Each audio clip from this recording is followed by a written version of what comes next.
and first in line to one day become chieftain herself, though she much prefers running about in the trees, wasting times with the cubs, or hunting for the lost treasures of the old times. She may be sharp, fearsome with her great sword, and a lover of her people, but a leader?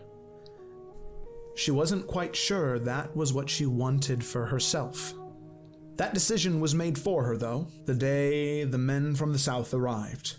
Men of the cities, men of kings and money and of power. Men looking to expand, looking to take what wasn't theirs. Times were quickly changing. She was told upon their arrival that the old gods were dead, and soon their way of life would be as well. A bloody fight ensued, many were killed, and not many of her people managed to survive the attack. Many of their rival and neighboring tribes fared no better. Her father, pulling her away from heartache and death, told her to run, to leave her land, to leave her home, and to head for New Verdalka, to gain power there, rise in the ranks of the people, to make them understand, to put an end to this taking of their land. And so, she ran. Morganix Amela is not an adventurer, thank you very much. She's a librarian. She would have been perfectly happy living out her days in a life committed to study and charity. A calm, quiet life where nothing more terrible than the accidental burning of toast ever happened. Sadly, that was just not in the cards. Morganix was an only child when her dreams took on a decidedly odd turn. They were fuzzy at first. She would wake knowing something unusual had occurred, and her dreams had felt not normal. She eventually was able to remember a male voice speaking to her, and eventually that voice named itself Galadar. During a night of uneasy sleep, Galadar came to her with a dire warning. An evil person with a great weapon of power had died in a secret tomb in a nearby forest. He urged Morganix to retrieve the weapon so that it could be turned over to the right people. Upon discovery of the hilt, she stared at it with utter bewilderment. Morganix raised her eyes to see a rough-looking mercenary, an arrow notched, ready to pierce her heart. At that moment, the hilt began to speak to her. In a state of panic, Morganix couldn't later recall what exactly it had said. She only knew that it had promised to get her out of that place alive well, something. In an instant, Morganix was safely back in the forest. She ran far, far, far away, and, well, just far enough away to safely have another panic attack. Upon return to the College of Hearthcrest, she had an idea, and it was as good an idea as any. She decided to go to Efera. There was a senior member of the college who studied anomalies like this. She swore she would take a year, just 1 year, to overcome her fear of this thing. She would either master it or find a way to contain its evil, if it truly was evil. She would study and understand it in a safe place, far, far, far away from the people she loved. Varnast Halmaru is a Tempest cleric from the Western Salamander. He serves the gods of Estitia and Acadia, the primordial embodiment of water and wind. His faith and unwillingness to bend his morals won him the respect of his peers, but also the ire of his superiors. When we first met Varnast, he was a member of the Golden Shield, serving under Agatha Durandon. However, she grew tired of his disapproval towards her actions, and ultimately had him killed at the hands of his own comrades. Yet, this would not be the end of Varnast. He awoke in a nearby jungle, receiving a vision from a spirit in the form of a wolf. He was shown the party and knew that he was tasked to protect and aid these people. Now, Varnast serves as a protector for the party, though his stubbornness and ruthless nature towards those he deems evil has led to contention at times. Sayla was born in the Seraph. Her mother and father were lowly followers. They worked long hours as laborers and seemed content with their lives, happy to be what they were and nothing more. They preached about humble beginnings and using peaceful methods to solve problems. They stuck close to their religion and never swayed, trying to teach their daughter the same. Unfortunately, life would find a way of twisting that girl into be something else. She was never meant to be a lowly follower of a laborer in the great city of the Seraph. nor was a life of peace and humble ways appealing to her. Self-centered, and nothing like what her parents wished her to be. She grew up going against their wishes. She always seemed to be in a constant state of rebellion. Eventually, this led to her father having no choice. She was cast out, forced to live on her own. She learned, and she grew, joining the Thieves Guild where she honed her skills. It was there that she learned more about the world, that there was so much more than just the Seraph. She also learned that she had a knack for murder. She had taken a job as a hired killer. Merchants are incredibly cutthroat beings. They'll do anything to stay on top. Some years passed and she finally had made enough gold to move. She had chosen the city of New Verdalka for its cutthroats and its vibrant culture. A colorful place, perfect to rise up and make something of yourself, unlike her stagnant home of the Seraph. She would travel to Efera to start her new life.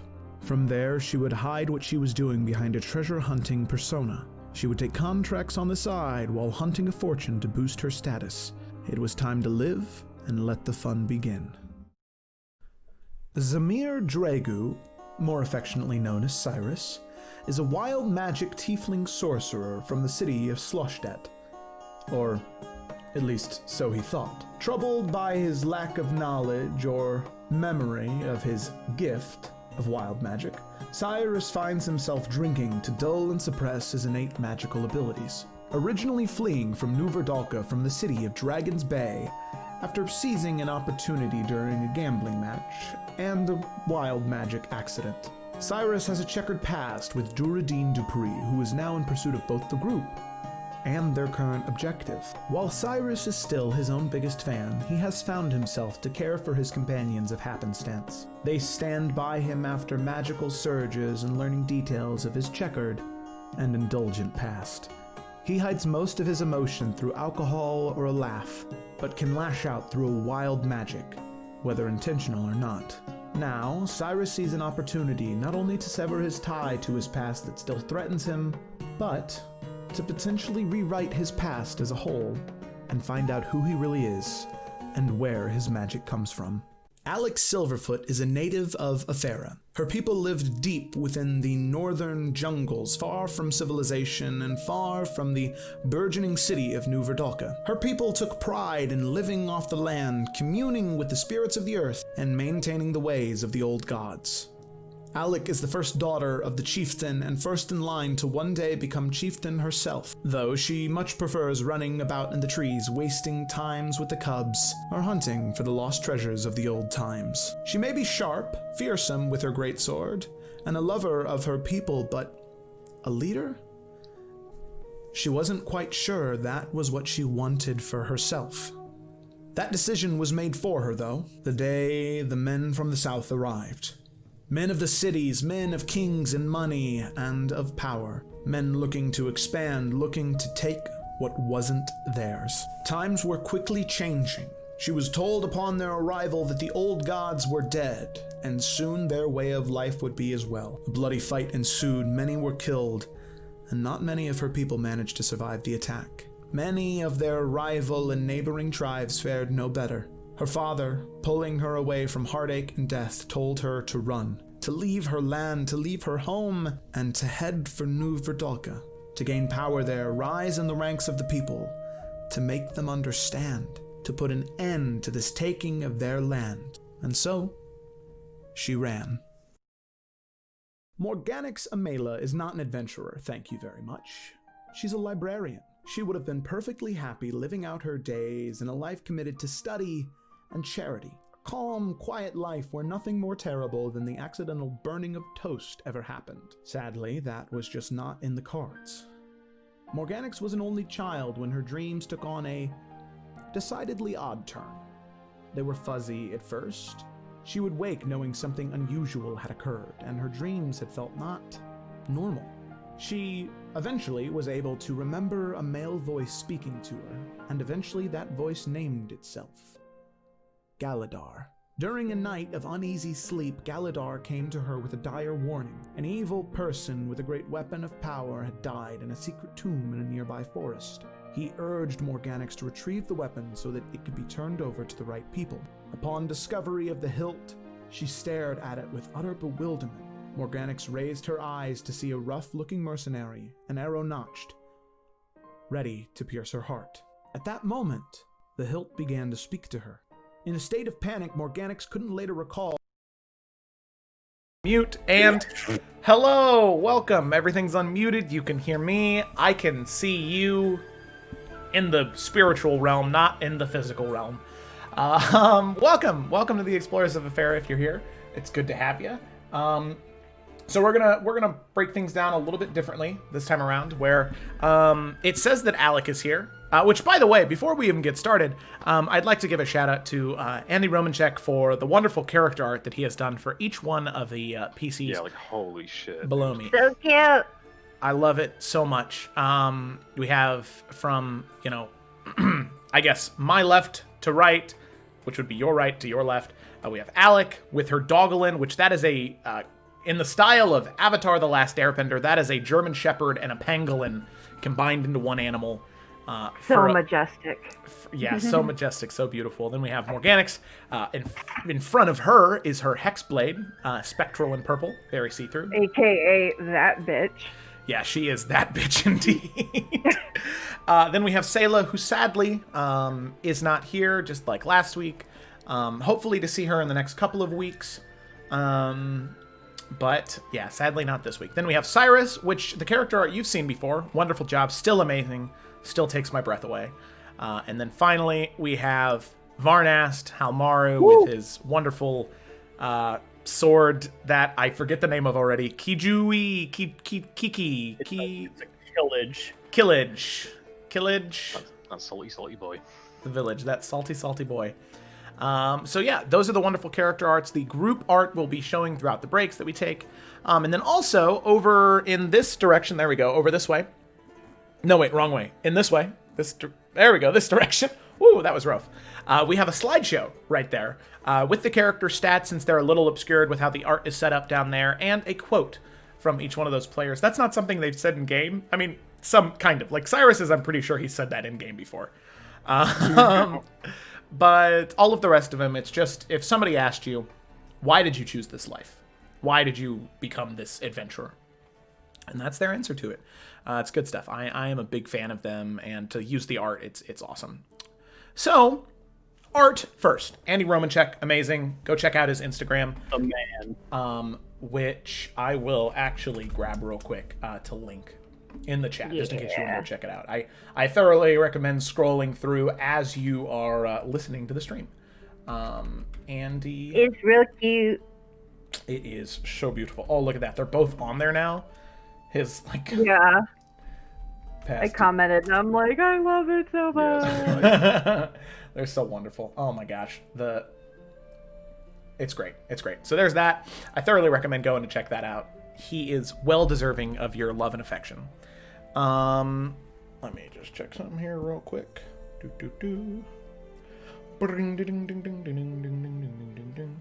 Oh, nice. So, well, like I said, we're going to do things a little bit differently. As you can see, that it says that everybody's here except for Sayla, but Alec is actually not. My lovely wife is currently in rehearsal for her play that will be happening very soon. She's doing Clue, but she needs to have rehearsal for that. So we are not going to start until she's headed home from rehearsal, but that means we're going to do like a little Q&A or just a chit chat about D&D beforehand as sort of like a precursor to it all. What I want to do is, in the chat, you can go ahead and throw in questions whenever you think of them, but I was going to start off with one for the three of you who are here, just to kind of get the ball rolling, and I wanted to ask you, when it comes to your personal preference, what is at the forefront of playing D&D for you? So what is most important? Is that roleplay? Is that combat, exploration, and why? All right, who wants to go first? Not me. I can go first. I mean, Not me. I'll be honest. For me, it's a combination of everything. But like, oh god, I hope I don't sound arrogant. It's like, I feel like I am quite a funny person, and I like making people laugh. Like, and if I can Mission combine that, accomplished. and if I can combine that through like D&D, whether it's like stupid shit even in combat or like role play, that's what I love doing, and I like kind of bringing that out through my character. Like, obviously, there's going to be in every single person's D&D character, there's going to be elements of themselves. Like, and with me, I think there are slightly more than a few of me in Cyrus, but yeah, I for me, there's role play and just kind of hoping I can make people laugh. All right, awesome. Very cool. For me, it's very similar to Jamie's, except for like almost the exact opposite. I really like challenging myself. Yeah, I know. Well, hear me out. What the shit? It's almost the same, except it's the opposite. But like I really like challenging myself. So when I come up with characters, I really try to like create or present characters that I really don't agree with a lot of their viewpoints, and I try to kind of put myself in their shoes because I think that's exactly. Well, actually, yes, but no. But yeah, I really try to get myself in their shoes because I think empathy is something that a lot of people are sorely lacking in today's day and age. I feel like there's not a lot of like trying to understand one another, and so I feel like trying to like kind of create these characters that are just like very different from me. I feel like it helps me to like kind of grow as a person and as like a writer and a creator, and it kind of helps me get into like these different characters because like you said, like whenever you kind of create something, there's always like a little bit of yourself in you, but I always want to focus on the parts of my character that I feel like are the least like me because I think that's kind of the more interesting thing to explore. So that's kind of my answer. Very cool. All right, last but not least. I've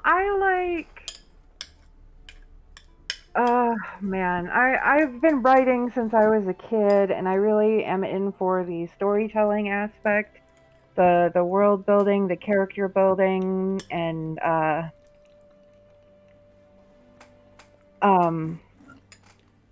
just all of it. I love roleplay, I love combat, I need it all, and dealing with PTSD, I found the escapism and the sort of approaching things in somebody else's mindset other than my own incredibly helpful at times.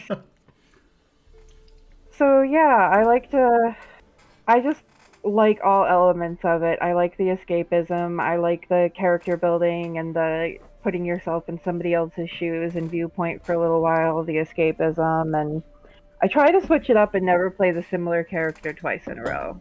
Like, Morgonix is the only lawful good character I've ever played. Which is so interesting for me to hear because it's something that you do really, really well. Oh, thank you. Yeah. Not a problem. Okay, so awesome. Thank you so much. So we have a question from Lisa, and Lisa would like to give you kudos. Jamie, I don't know if you read that, but mission achieved with Grok. Also, I mean, just wow. Please stop. My ego can only grow so high.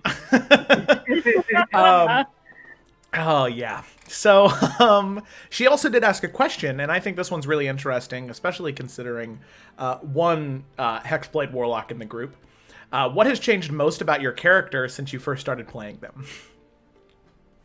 Morgonix's motivations have changed quite a lot. She's come a long way. Like, in the beginning, it was she just wanted to get away and find a safe place to understand what the heck this thing was and what it was capable of. And now she kind of knows that she's gone to the worst place possible. She's done the worst thing possible. She knows exactly what it's capable of, and it's all bad. So now her story has changed into a total redemption arc. Which is awesome. Yeah. Oh, there's so much farther Morgonix can fall. Don't count yourself out yet. That sounds like a threat. In her mind, the worst if you happened. think you've done the worst thing possible, oh boy. In her mind, the worst has happened. Yeah. Fair I mean, enough, she did literally suck the life and warlock powers out of a dude. Woo! Yeah, but he was a dick. He was a dick. He was a He dick. He had it coming. He had it coming. He only had himself to blame. I'm gonna stop because I know I love Chicago. Anyway, Cyrus Varnast or Jamie Ryan. We're not playing the game yet. You haven't earned those names yet. Ouch. I don't know what that even means. You or me, Jamie? You go ahead. So Varnas, I think, is a little interesting because his journey's been roughly half as long as everyone else's journey. And I think for Varnas, it's weird because I think he's still trying to figure out his place in the group and what the group kind of needs of him and what he kind of needs to provide, short of, killing people when there's a fight going on. But in terms of just like support or pushing or questioning things, like what does he need to do? And I think he's still trying to figure that out. Like he kind of thought he knew, but I think the longer he goes, he's realizing that he really hasn't figured it out yet. In terms of just heal and shut the fuck up. No.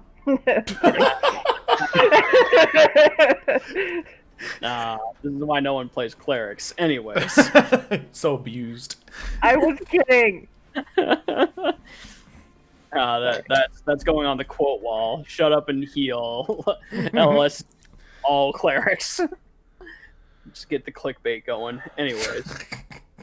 In terms of like actual changes that have like actually happened to him, obviously the fact that he is no longer because he's had it confirmed by a champion of his god that when the mission is over, he's not going to lose his life like he suspected he did. So while he'd been previously operating under the mission is everything and my life is nothing because it's already gone, now he has other things to think about. Like he has to think about going home eventually and, fighting to survive and making sure that everyone else is taken care of because, these people were chosen before him. So he still kind of feels like they're more important to the mission than he is in a way. So yeah, it's mainly the fact that he's staying alive, assuming he survives the mission. That's definitely the biggest change that's happened to Varnast, because now he doesn't feel like he has to fall on the blade for like everyone necessarily anymore. But there's still a small part of that that's there. But he's not like this suicidal, I will literally not heal myself unless everyone else is at like almost max HP basically, which is exactly how I played him in the beginning. Varnast would have like 10 HP and I would still heal Cyrus, who had more HP than I did. Because he absolutely thought that his survival was basically, it was never going to happen anyway. So he didn't worry about himself. Now he kind of has to make sure he's taking care of himself still. Which is He doesn't have to. That's true. He doesn't have to. No. It's a healthy choice. Very healthy. I think healthy for everyone, not just for him. All right. Cyrus, Jamie, yeah, let's hear it. Okay, so with me, this is more of like my failing as a player almost. Because like when I originally had the idea for Cyrus, I wanted him to be deeply, deeply narcissistic to the point of self-preservation amongst like all else. And I still feel like there's elements of that, but I just can't bring myself to do it. Like it's Jamie's empathy slipping through to the character. 'Cause, like when I like made the character, he was going to be chaotic neutral to the absolute definition. Like there would be, if he wanted to steal something, he wouldn't care. But like I can't. It's me, and I can't bring myself to put that through to that. So it's almost changed. So my own failing as a role player and my own feelings are coming through to my character because I just have to be nice at times. Yeah. Video games make you do bad things, but I pick a sad option in Dragon Age, and I have to load to the last save. Exactly. Yeah, I was telling Joe about this the other day. Like, so when I played multiplayer games, like stuff like DayZ, my favorite thing was like killing someone who'd spent like 2 weeks farming for that gear and like ruining their absolute week. But in a single player game with narrative, I can't be mean to people. Except Mass Effect. Like Joe said as well, I also went Renegade and I killed a lot of people. Oh, it's just so much fun.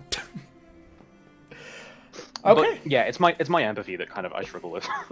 That's really interesting because those are like three almost like completely different answers. I'd be curious at the end of the stream to ask Kayla what her opinions are on some of these. Okay, cool. It's a good question. It is. So thank you, Lisa. That's a goodie. That's a goodie.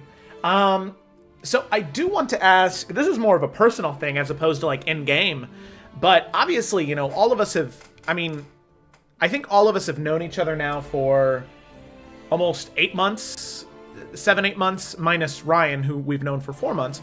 But I am very curious to hear what everybody's first impressions of was each other, especially now with the retroactive knowledge you have of who they actually are as people. So I feel like for this we need to pick a person and then we can all comment on that person, because otherwise I feel like this is going to get really weird. Oh yeah, it'll just a little chaotic. So let's start just because he's the new kid on the block. Let's all start with Ryan. Of course.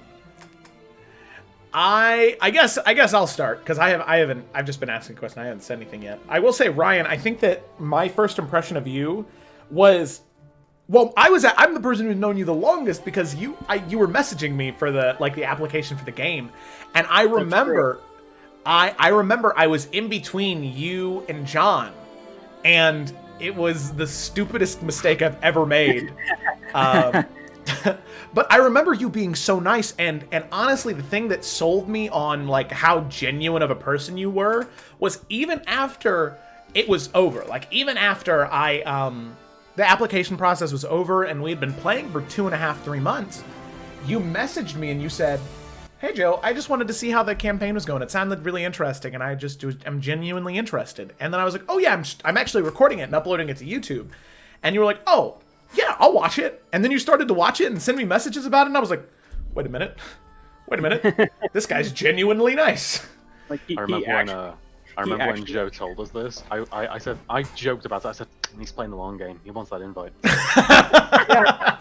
I was like, oh, what a kiss ass. Oh man. So that was me. That was my impression of Ryan.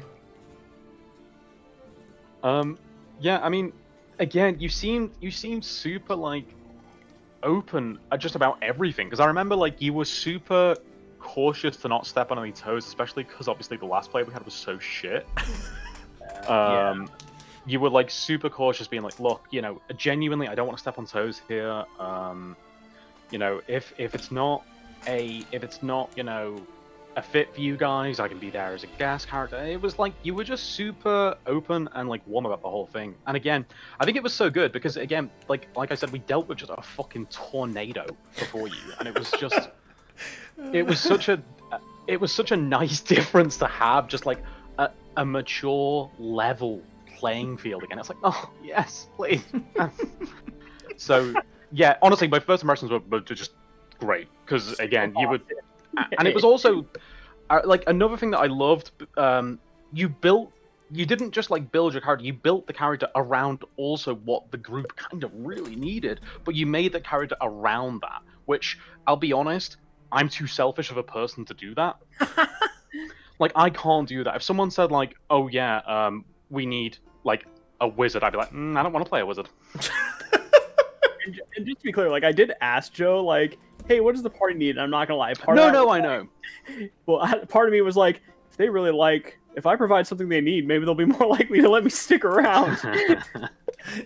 We did Like have I said, that playing the talk, long though. game. It was like when we were trying to figure out if we were even going to replace John or not, it was like, man, just get somebody who will play any class with heals, because the only heal we had was my once-a-day healing hands.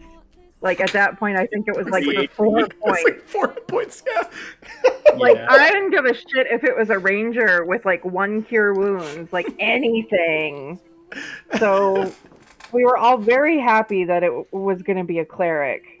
Yeah. And I also kind of felt guilty. I'm like, oh, did we force him into that? But do I care? You know, kind of deal. Self-preservation above all else. Like, I mean, I still thought this was hilarious because the first game we played when we were fighting the hag together, I still remember when I was like, all right, I'm going to cast Shatter atop her or Cauldron, and I'm going to use my Channel Divinity to max it. And then just like all caps, completely bold, he's a cleric! Like, in the chat. And I was like, I'm in. I made it. I'm in. I knew I made the right decision. Oh God. Yeah, I thought I was very happy it was a cleric, and yeah, I just thought you were very nice and adaptable and wanted to be helpful and maybe just a smidge of a kiss ass. But no, I'm kidding. No, it was a great fit. I Oh, legit thought the world was interesting. There's a lot of egos in this room, so you played it well. yeah. No, it was a good choice because I am. My ego has a name, and it's Jamie. You know what, Jamie? Believe it or not, some other people do have egos. Yeah. No, mine is very tiny. It's about the size of my cat, but I still like it when people compliment my ego, you know. Okay, so you know what? Let's move on to the man who cast the biggest shadow. What was everybody's first impressions of Jamie? No, I thought you were talking about yourself because you're the DM. No, I just talked to my shadow. My ego's a cat. Nah. Okay, the shadow metaphor didn't quite land for me. I'm sorry. That's okay. See, this is what I'm talking about. This is why my ego is the size of a cat. Well, I had missed our session 0, so and then my like half session was just me and John, and you had encouraged us not to watch other people's like prequel sessions. Yeah. So I didn't. I was going in completely blind with like Cyrus, Alec, and Sayla, and I really didn't know what to expect. All I knew was that he was British, and that was why I wasn't going to do a British accent. But I realized very quickly that Cyrus was our moneymaker. He was the one we were going to put all of our advertising around. Yeah, we just need Jamie to do all of the advertising. Mm-hmm. He is. Well, that honestly, like, I was so nervous about Jamie because I remember that there was that you would send me that message about your friend who wanted to play. And I guess I was like juggling him between like Ryan, John, like those three. And I was like, I just don't know. And so I felt really nervous. That's why I sent you like a message. And I was like, listen, if you don't want to play, I get it. If you were trying to get a new friend, like it's really okay. And you were like, no, it's fine. And I was like, oh no, he hates it. He hates me. He's going to try and sabotage the campaign. Because that's how I think. And then you started to play. And I was like, wow, that's dark. Yeah. No, that's like everything in my life. So I was like, okay, he's playing. Oh, wow. Okay, wow. Okay. This is good. And then I think the moment where, and I kind of went through like roller coasters of this, like roller coaster humps of this, but the moment where I was sold on it was that fucking Henrietta thing. Yes. That during session 1 when Alec went to go wake you up and I said that you had a rooster in your hands and then it woke up and started to run away and you screamed Henrietta at it. That was the moment where I was like, that was beautiful. This guy knows how to improv, and I love it so much. He's so clever. I love it. And there were moments like after that, like for the first like 5 or 10 sessions, where I felt like I had to try really hard to like bring you into things because there would be sessions where you would just be so quiet, and I was like, uh-oh, he's so angry. No, it's not that. I'm so overly conscious of taking the spotlight. I don't want to feel like I'm taking too much of other people's time that I then sometimes do the opposite and be like, I'm just going to be quiet for a minute because I feel bad. Which I get that. I think we were all guilty of that in the beginning. It was like we kind of had to be coaxed into being comfortable and feeling like we knew each other and we were okay in the spotlight. And now you guys are fantastic at it. But yeah, let's see. Oh, and then I guess Ryan, what was your first impression of Jamie? So Jamie, I thought was interesting for like numerous reasons because, like, was it the Yeezys and coffee? No. A man of expensive and eccentric tastes. So here's the thing with me, like, because I was like, I really wanted to like kind of catch up and actually understand what the story was because I didn't want my first session being like, who is this? Where are we? What's going on? Just because, like, yeah, part of that could be in character, but if I literally didn't even know like any of the town names. Like I didn't want to look like an idiot, you know, because I'm like the new guy. I was like, I kind of want to do my homework and make sure I know what's up, which is why, like, especially when Joe was like, yeah, you know, we're losing someone, I'm interested in having you in. I was like, okay, I need to do my research and actually figure out like what this campaign's about if I want to have a chance of being in here. And so, like, on my days off, like, I would listen to episodes, and, like, the main thing I would do is just, like, kind of, like, an hour before bed, because it usually takes me, like, an hour to, like, wind down before I can even, like, try to sleep. I'll just, like, have it, my phone on, like, I'll play the episode, and I'll have it super low, and I'll have it play, and I would just listen to it while, like, I, like, calm down. And the problem was, Cyrus made me laugh so often that I couldn't ever go to sleep while I was listening to episodes because, like, I would just, like, full on laugh, like, loudly while I was lying in bed like a psychopath because it landed so well, and I was like, how is he this good? Like, how is he this good? Like, how does he come up with these things so quickly, and it's so clever? Mm-hmm. And it was just magical. So I was a little worried just because since I was like kind of trying to catch up, I was like, well, you know, is the character just like, is this all he is? Like, is he just like a gimmick and like he's just the jokester and that's all he is? And so I was a little concerned just because I played with people who they just treat campaigns like a joke, and I tend to not really like that style. Mm-hmm.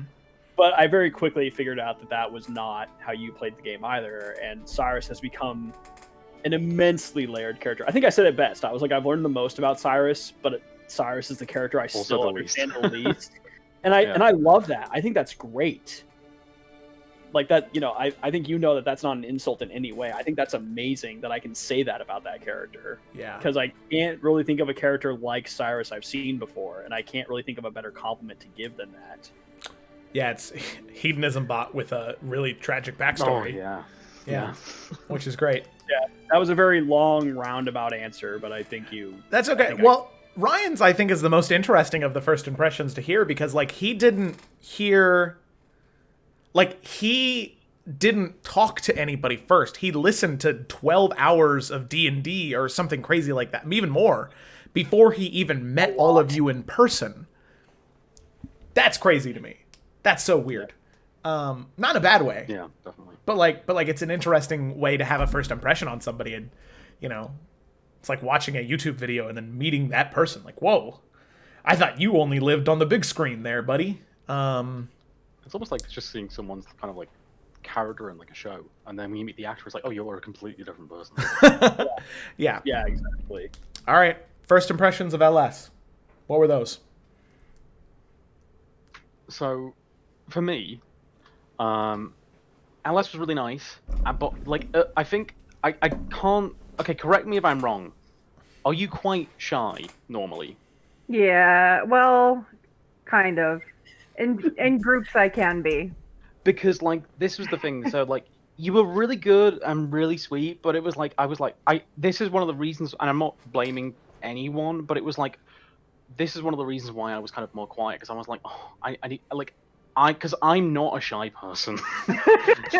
I'm not shy. What do you mean? What do you mean, Jamie? What are you talking about? I'm more shy on Roll20 because, like, it's online. You don't have you're not reading facial expressions and body language. Yeah. So it's like I'm not shy in person, but I felt really. It was my first time playing online, so I felt really. Oh boy. What does that tone mean? Do they hate me? So that's the thing, and I kind of got that impression, so I tried to like rein things in to be like oh, I don't want to kind of because like this is why, again, like I mentioned, I was quieter at first, because I don't want to kind of like bulldozer over people, because I know that I can be loud, I can be very brash.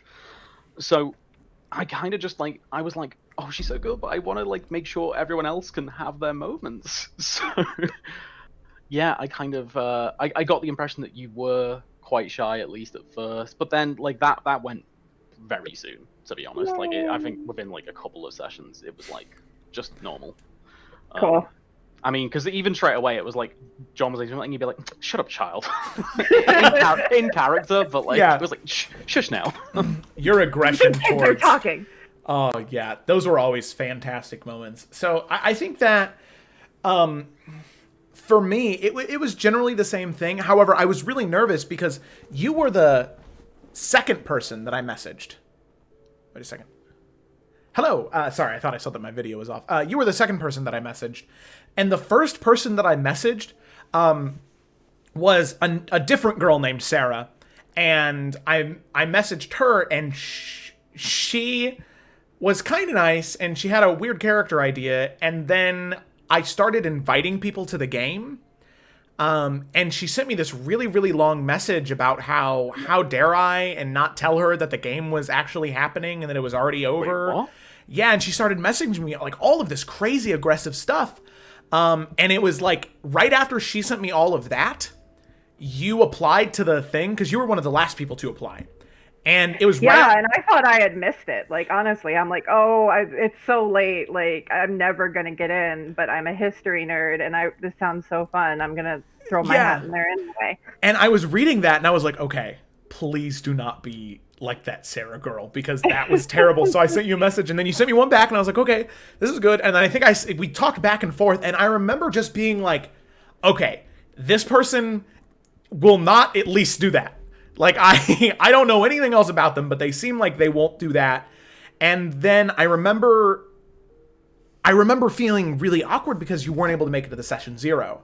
And like I said with the Jamie thing, like, I automatically assumed the worst. And that's nothing against you, because all your messages were so nice. But I was like, oh no, she had second thought. She's going to quit the campaign. It's over. It's all done.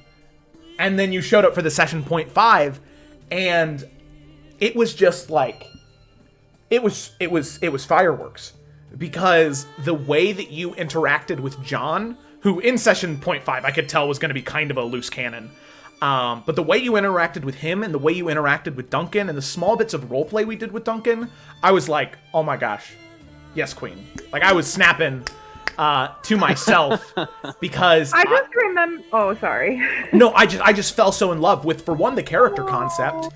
And then for 2, the way that you played her. I just loved it both. And I was like, oh, yes, we got him.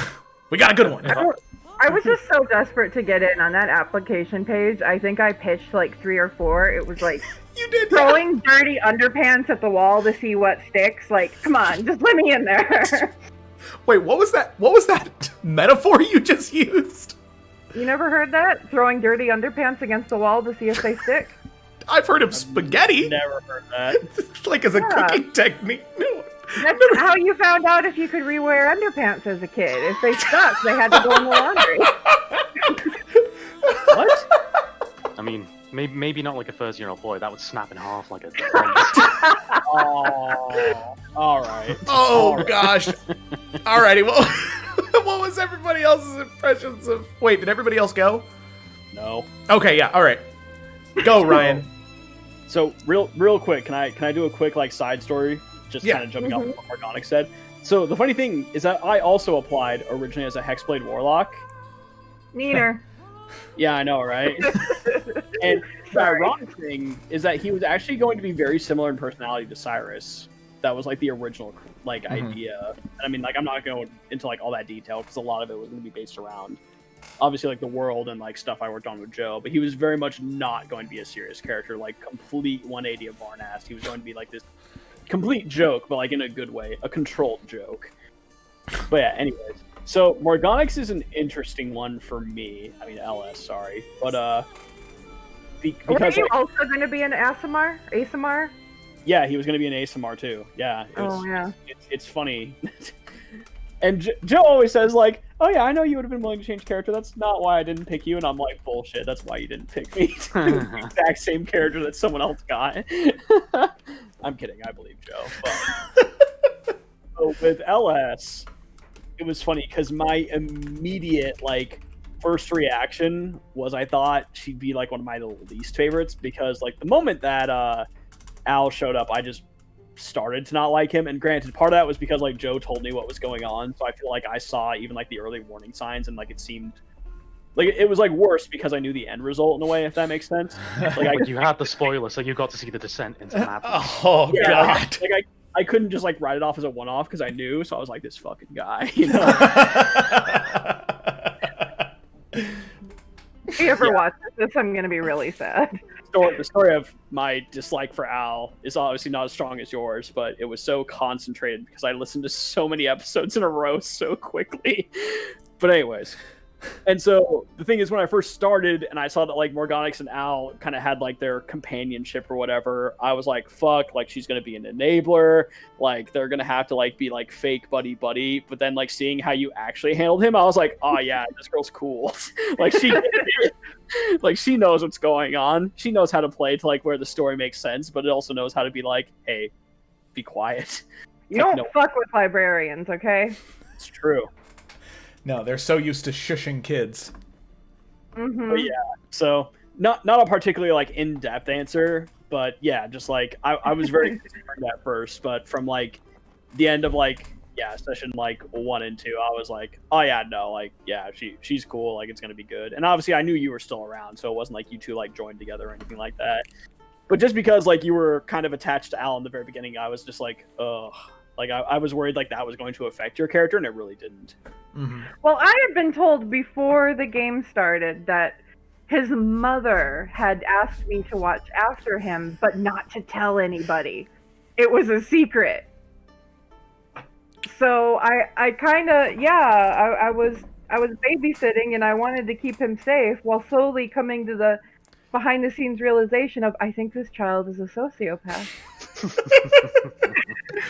Oh, yeah. God. I am increasingly uncomfortable sleeping in the same area as this child. Yep. Oh, there were yeah. so many things. So many red flags. So many.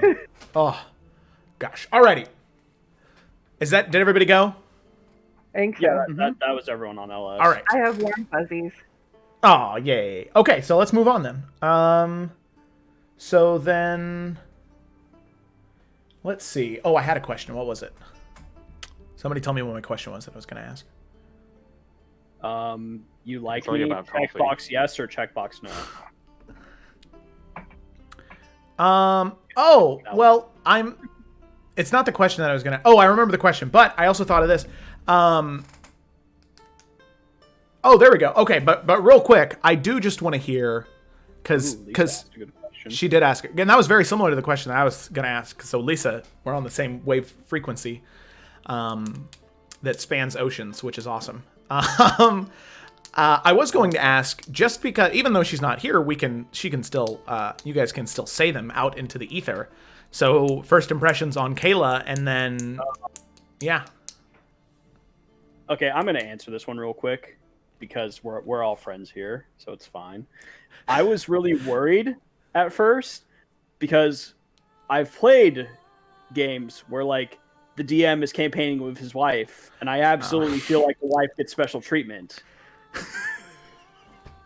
I'm like, we've all been there, right? We've all been there. So I've heard of that, haven't but I've been never there, but I've experienced had a couple in the game where one of them was just god awful, but it was, well, it's their spouse, so this is the only way we can do this. Yeah.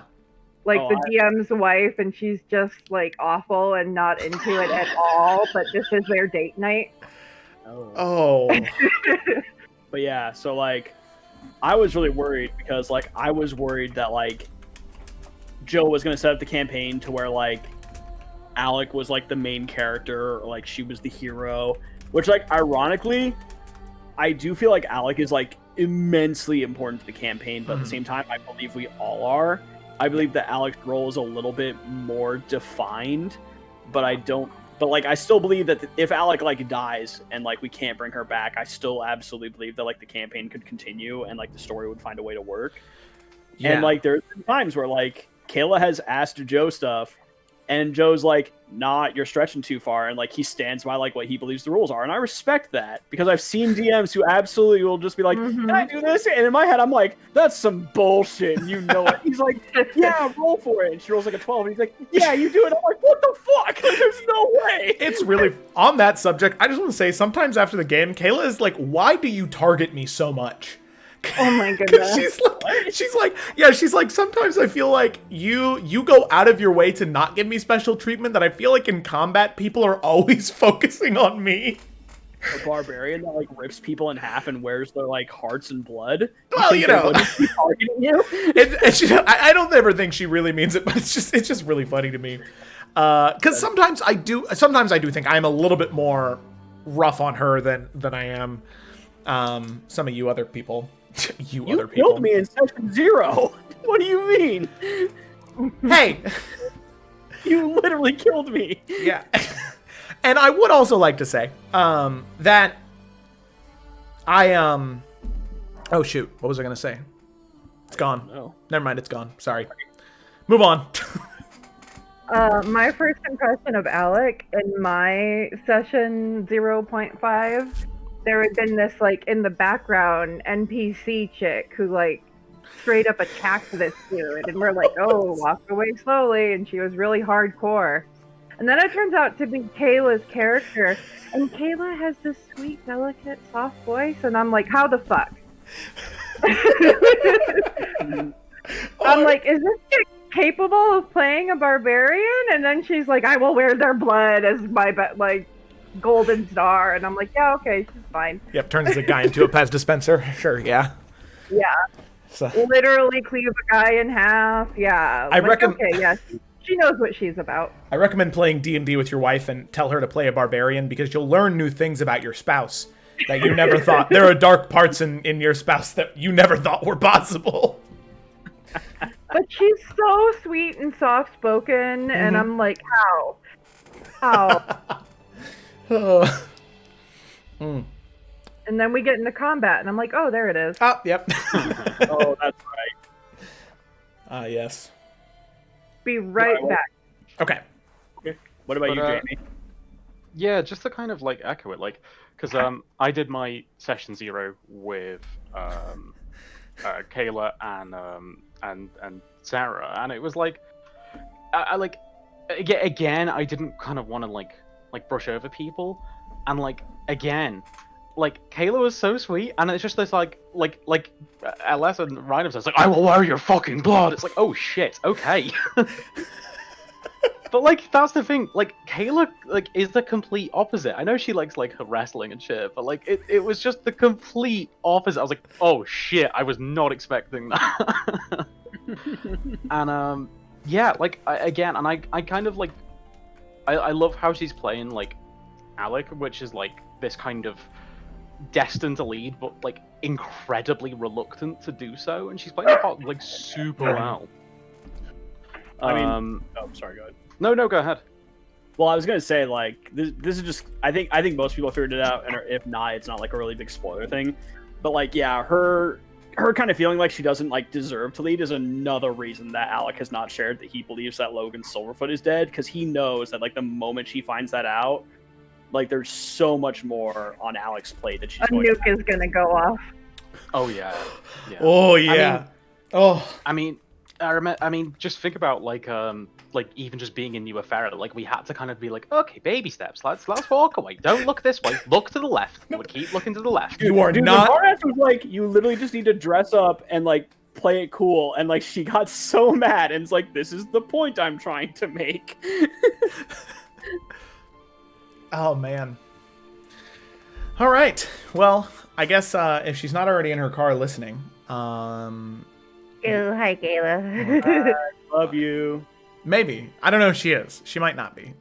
I am curious, just because I'm a selfish person, I am curious to hear what everyone's first impressions were of me. Because, yeah, I crave attention and knowledge. Like a fey being. That's I so fucking was weird, really impressed reading over, before I applied to the game and everything. I really loved the concept. I'm a huge history nerd. Mm-hmm. And I never expected to hear back from you, but you were really communicative and encouraging. And like when we first started, I was like, holy shit, this guy's legit. Like, you're really, really fucking good. You're like completely committed, and you are very conscious of like equal character time, and I have never really felt like somebody's gotten more attention than anybody else. It's very balanced. So you're pro DM all the way. And I thought so very early on. Thank you. I mean, I remember. I don't know if this was. Yeah, it was. This was before you actually joined, Ryan. Joe kind of sent us a message being like, what's everyone's thoughts? And that's kind of when I was like, John's kind of annoying the piss out of me. I remember that message. Me too. Yeah, from like, both of you. I sat on that message for like a full 24 hours trying to decide if I was going to be honest or not. So like, I was texting a few friends, and I like asked my friends. I was like, okay, tell me, does this sound shitty? And she was like, no, it sounds fine. I was like, I feel so bad, but like, I need to say it because I'm gonna fucking die.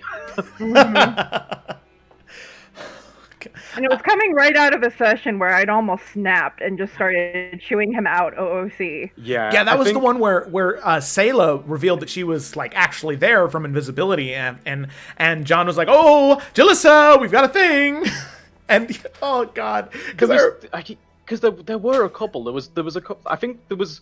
I started. I'm not sure if you noticed, but like towards the end, there were increasingly more sessions where I would say something, and it wasn't like in character. Well, no, there was a couple in character, but there was a few where it was me being like, "Yeah, please tell me how to fucking metagame, thank you." Yeah. What was the? My favorite thing you said was like, "What, did mommy give you too much sugar today?" Oh. Yeah. No, that was it. We got back from break, and I was like, "John, did you have a lot of sugar on break?" Oh my god. I will say, I just want to say that Morganix's or LS's message to me about John, it was like one sentence of saying that John maybe is kind of getting on her nerves a little bit, surrounded by 7 sentences on each side of saying, well, I don't want to be rude, I don't really want to say the wrong thing, I don't want to do this, I don't want to do that, I don't want to do that. John might be annoying me a little bit. I'm sorry if that seems a little too much. Which is perfect. I loved it. Oh, it's so good. I felt really bad. But the reason I brought that up is that's like, even from that early on, I sent Joe the message. I was like, I'm not just saying this to like, kind of like toot your horn, but you are legitimately the best DM I've ever had. And like, and I'm not saying this as kind of like a caveat to the compliment, but it's even more impressive that like, because you're so young compared to a lot of DMs that I've played with, that it's like that is an extra layer. I can't speak. An extra layer. Like it's like an extra layer of impressive to me. That like, considering time played versus how good of a DM you are, it's fucking crazy. Like if I'd played with you before, I could have been like, oh yeah, he's been like DM for like 15, 20 years. Yeah.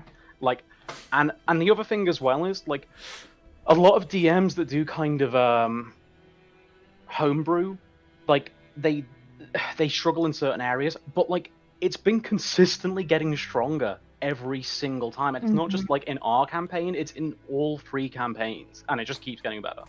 So yeah. Thank you. Thank you very much.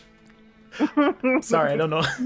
I regret asking now because I don't know how to react because I know you started this, but now you're like embarrassed and like bashful and like okay. And because you're on stream, it's the stream face version of what do I do with my hands? Yeah, I keep going like this where I'm like, and like I keep fidgeting with stuff on my desk. Like so I've got this journal that has notes for the campaign in it. I keep threading my pin on the thing and taking it off and unthreading it. Oh. Plus I'm very red, but the light's so bright that it doesn't matter. I'm doing that thing where I talk. Go ahead, Ryan. My first impression was Joe sucked because he didn't accept my application. And we leave it there. and then worse comes to worse, he's like, I got a player who left. Like, you want to join? And then I realized who the problem player was, and I was like, this was the guy. Like, this is who you picked. This guy has no judgment whatsoever. This is all very joking, by the way. I know, I understand, and I need it right now. Okay, cool. Take him down a peg. It all felt weird. I was like, all right, we can be honest here. No, but like, no, that was the thing. Was like, we talked, and you were like, yeah, I like your idea for the character. Like, let's talk. Like, tell me what you think like his place would be and kind of what his goals would be. And like we talked a little bit, and like, you know, like when you eventually sent me the message that you were just like, hey Ryan, and like basically the way you turned me down was like the most professional way that I've ever like seen it handled, because you were just like, hey man, like I've made the decision that I believe is best for the group. Anyways, but and I believe you meant that. And I believe you meant that. Like I 100% believed you when you told me that you were like, I think this will be better for the group, and I kind of need to focus on what would be good for the group. But he was like, but I think you're like this great guy, and I'm like really hope you hold on to this character, and I hope you find a campaign for him. And it just felt like so genuine and nice, and like that's why like it stuck with me, along with the fact that it just seemed like a good idea. And then yeah, it was like 2-3 months later, I was just like, I wonder how that game's going, because like I said, it seemed interesting. So I just messaged Joe out of the blue, and then he invited me to join. It was that campaign that only went for like 1 or 2 episodes. Calderaz, the desert one. Yeah, and then I was like, yeah, you know, maybe like I should be able to make that work. Let's look into it. And then it was like 3 days later, you were like, so actually that campaign you originally tried out for, we kicked one of the characters out. You want back in? Like 2 days later, and I was like, what happened? Because like Joe did not give any sort of an indication that like there was even like the beginnings of a problem, and then it's like, yeah, he's out, and I was like, Jesus, all right. It was brewing for a bit, and then it, like I think we all kind of hit this wall of just like, fucking Christ. Once we shined a light on it and admitted, and we found out that everybody felt the same way, it escalated very quickly. Yes, it did.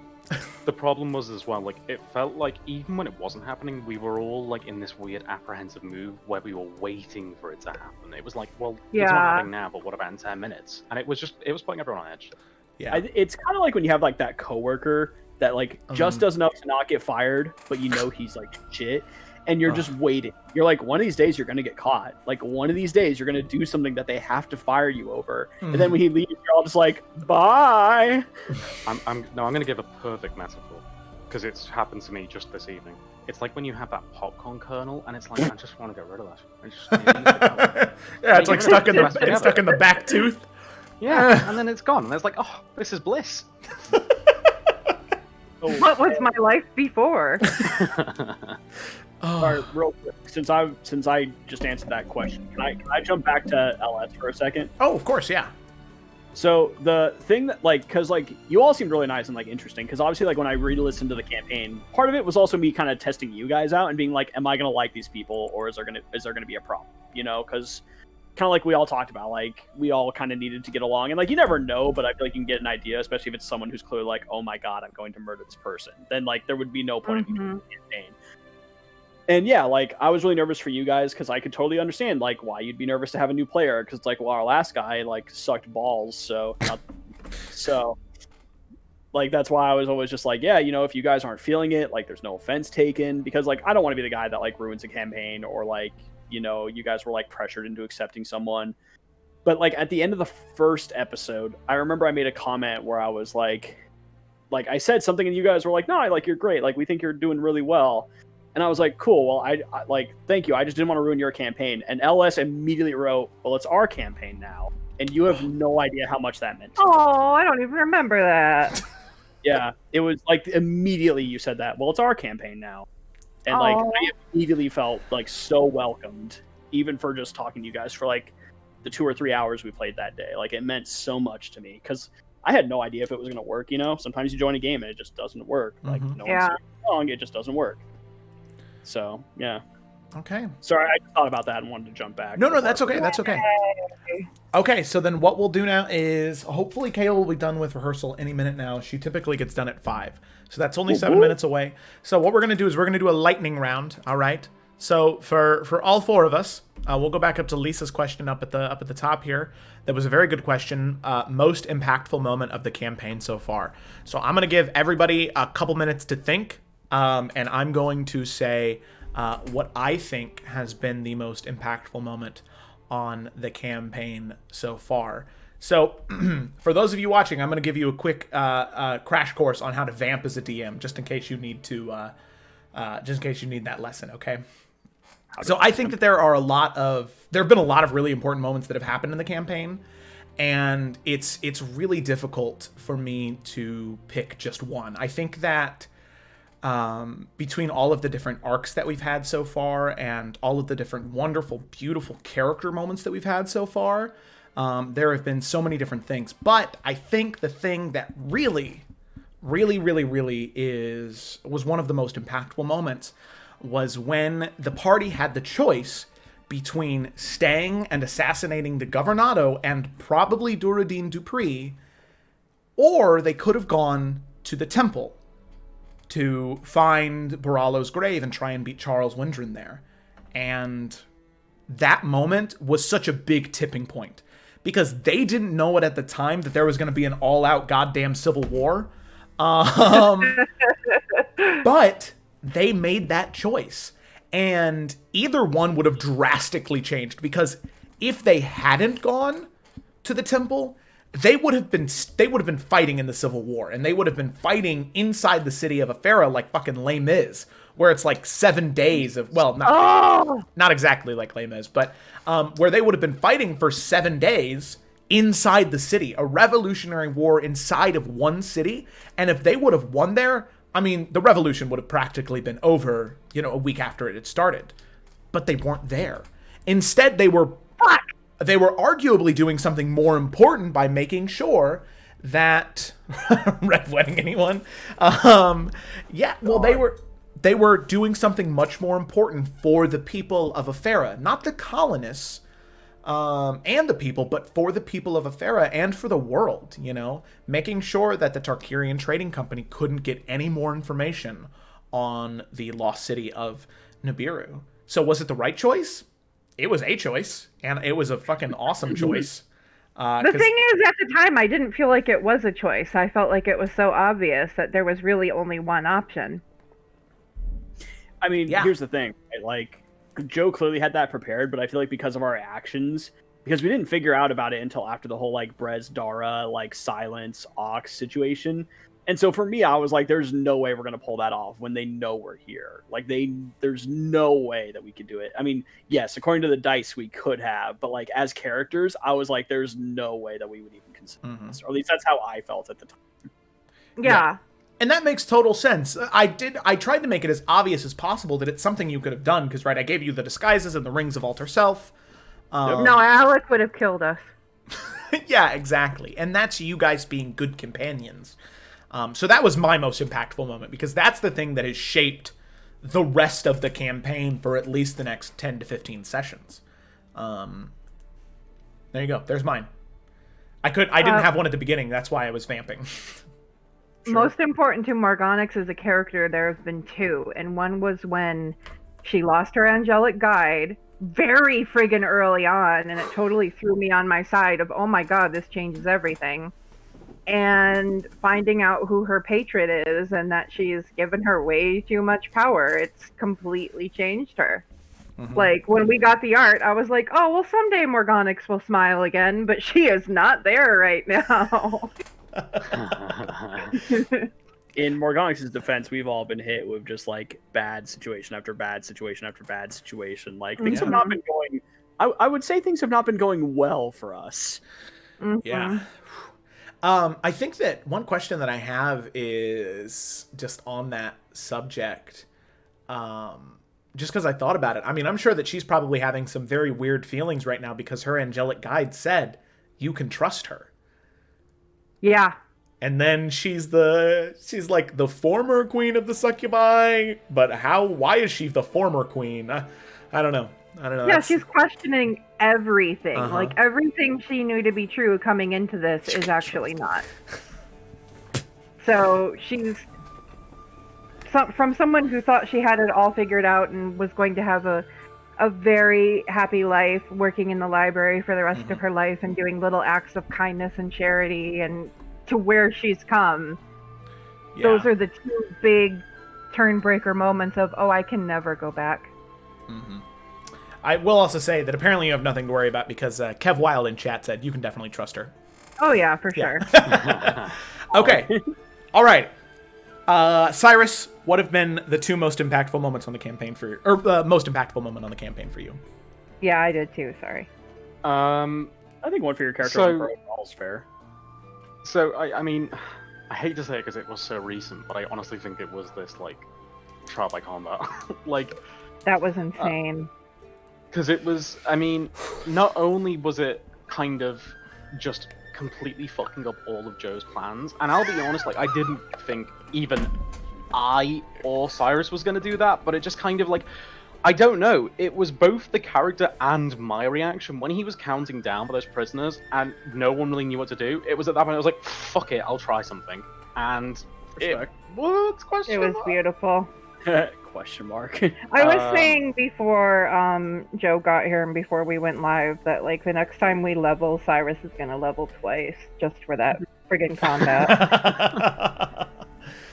Well, it was like, and I remember, I mean, I have the perfect like gif. I know Joe said like that was like the session that made him like regret not having his camera on for like all sessions. Because it was like the moment it was like I said I'll try by combat, that was still like thingy, but it was the moment I said like fight me. Yeah, like trial by combat, I was like, oh, interesting, and then you were like, fuck it, I'll duel you myself. I was like, what? What is happening? I died. Yeah, and Ryan, like, Ryan literally was- almost choked on Yeah. water. Mm-hmm. And the thing is, like Ryan was like legit joking. I was like, is this in character? Like, is he like going like what? But nope, that was Ryan. That was very much Ryan.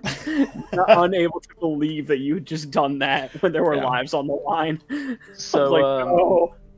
yeah, so like not only did it kind of like impact the immediate like happening with the siege, but I feel like, I mean, we're still running off the impact of like what's like. I was saying before Joe got here, like, so Ryan and LS, I was like, I legitimately have no idea what's happening next, and that's a good thing. Like, I true like, because there's sessions where you have an idea of what you're gonna do, like we have a plan or something. I haven't got a fucking clue right now. I legit have no idea, and that's a good thing. I don't think any of us have any. And idea. on the subject of turning points, so I just wanted to say, like, just a little bit ago, you were saying that Cyrus was meant to be this totally arrogant, we'll peace out if it gets bad. Yeah. And he hugged a fucking nuke and took it underwater. Uh-huh. Like, holy shit. And that was it. Like I like looked back to you guys, and he realized like, kind of like Cyrus was like, well, I don't really have any like friends other than like these guys through like happen chance. Fuck it, I'm not gonna let them die because this person blows up. Peace out. And that was his first time ever being, like, Downed. downed. Like, that is so, like, poignant. Yeah. I like. So I don't mean to kind of make my whole like what's the most pivotal moment for me, but I although it was very recent, I thought that was that was mine. No, that's a good one. That is Well, perfect. if I can jump on that real quick, I Yeah. think the interesting thing about that to me is like you haven't even touched on the stuff that I find really interesting about what happened in there. Like, yes, it was really cool and it was interesting to see like this like character development for Cyrus, but for me, the thing that was most interesting was all the shit we learned about Emerald. Like, and it took like this character that like we kind of thought we knew, and it cast this completely different shadow upon him. And I know like Cyrus is choosing not to believe, but like the rest of us are kind of like, she just explode? And need I remind everyone, we have a number 15 that's in the city with us. Oh, yeah. Also, Morgana's told Cyrus. He'll get there when he's coherent. also, Yeah, he's pretty shit faced right now. but yeah, I mean, like, I think there were many layers of what we learned in like during that whole trial by Yeah. So I don't think that's selfish at all. I think that was a huge moment Mhm. for all of us and kind of thinking about what's going on, because Emerald was like a really like I thought Emerald was going to be like our high level magic buddy that gets us wherever we need, and then that quickly went in like 8 different directions, and I'm like, I don't even know if I want to see Emerald again. Well, that's the interesting thing. Like, whether or not, like, there's definitely shades of grey. I mean, the whole like whether or not it's like Bernardo, like the whole like kind of like lobotomy type one who flew with the cuckoo's nest shit is obviously not great. But like I think because Cyrus is so desperate for like because he has like no memory of kind of his past self and like no real ties to family that really gives a shit. I feel like he's kind of willing to not just lie to himself, but like look past things just to have at least some connection to like a past life. Oh, That's sad. oh, Aw, oh. buddy. Cyrus hit When me I- with the feels. I've like Jamie, like I mean, like we don't need to like speculate. This is just kind of like what it reminds me of. It reminds me of like in Guardians 2, when like they're all like talking mad smack about ego, and Chris and like Star-Lord gets all upset. He's like, "How could you do this to me? Like, I finally found my family." And Gamora's like, "Thought you already had." Like, I'm kind of getting those.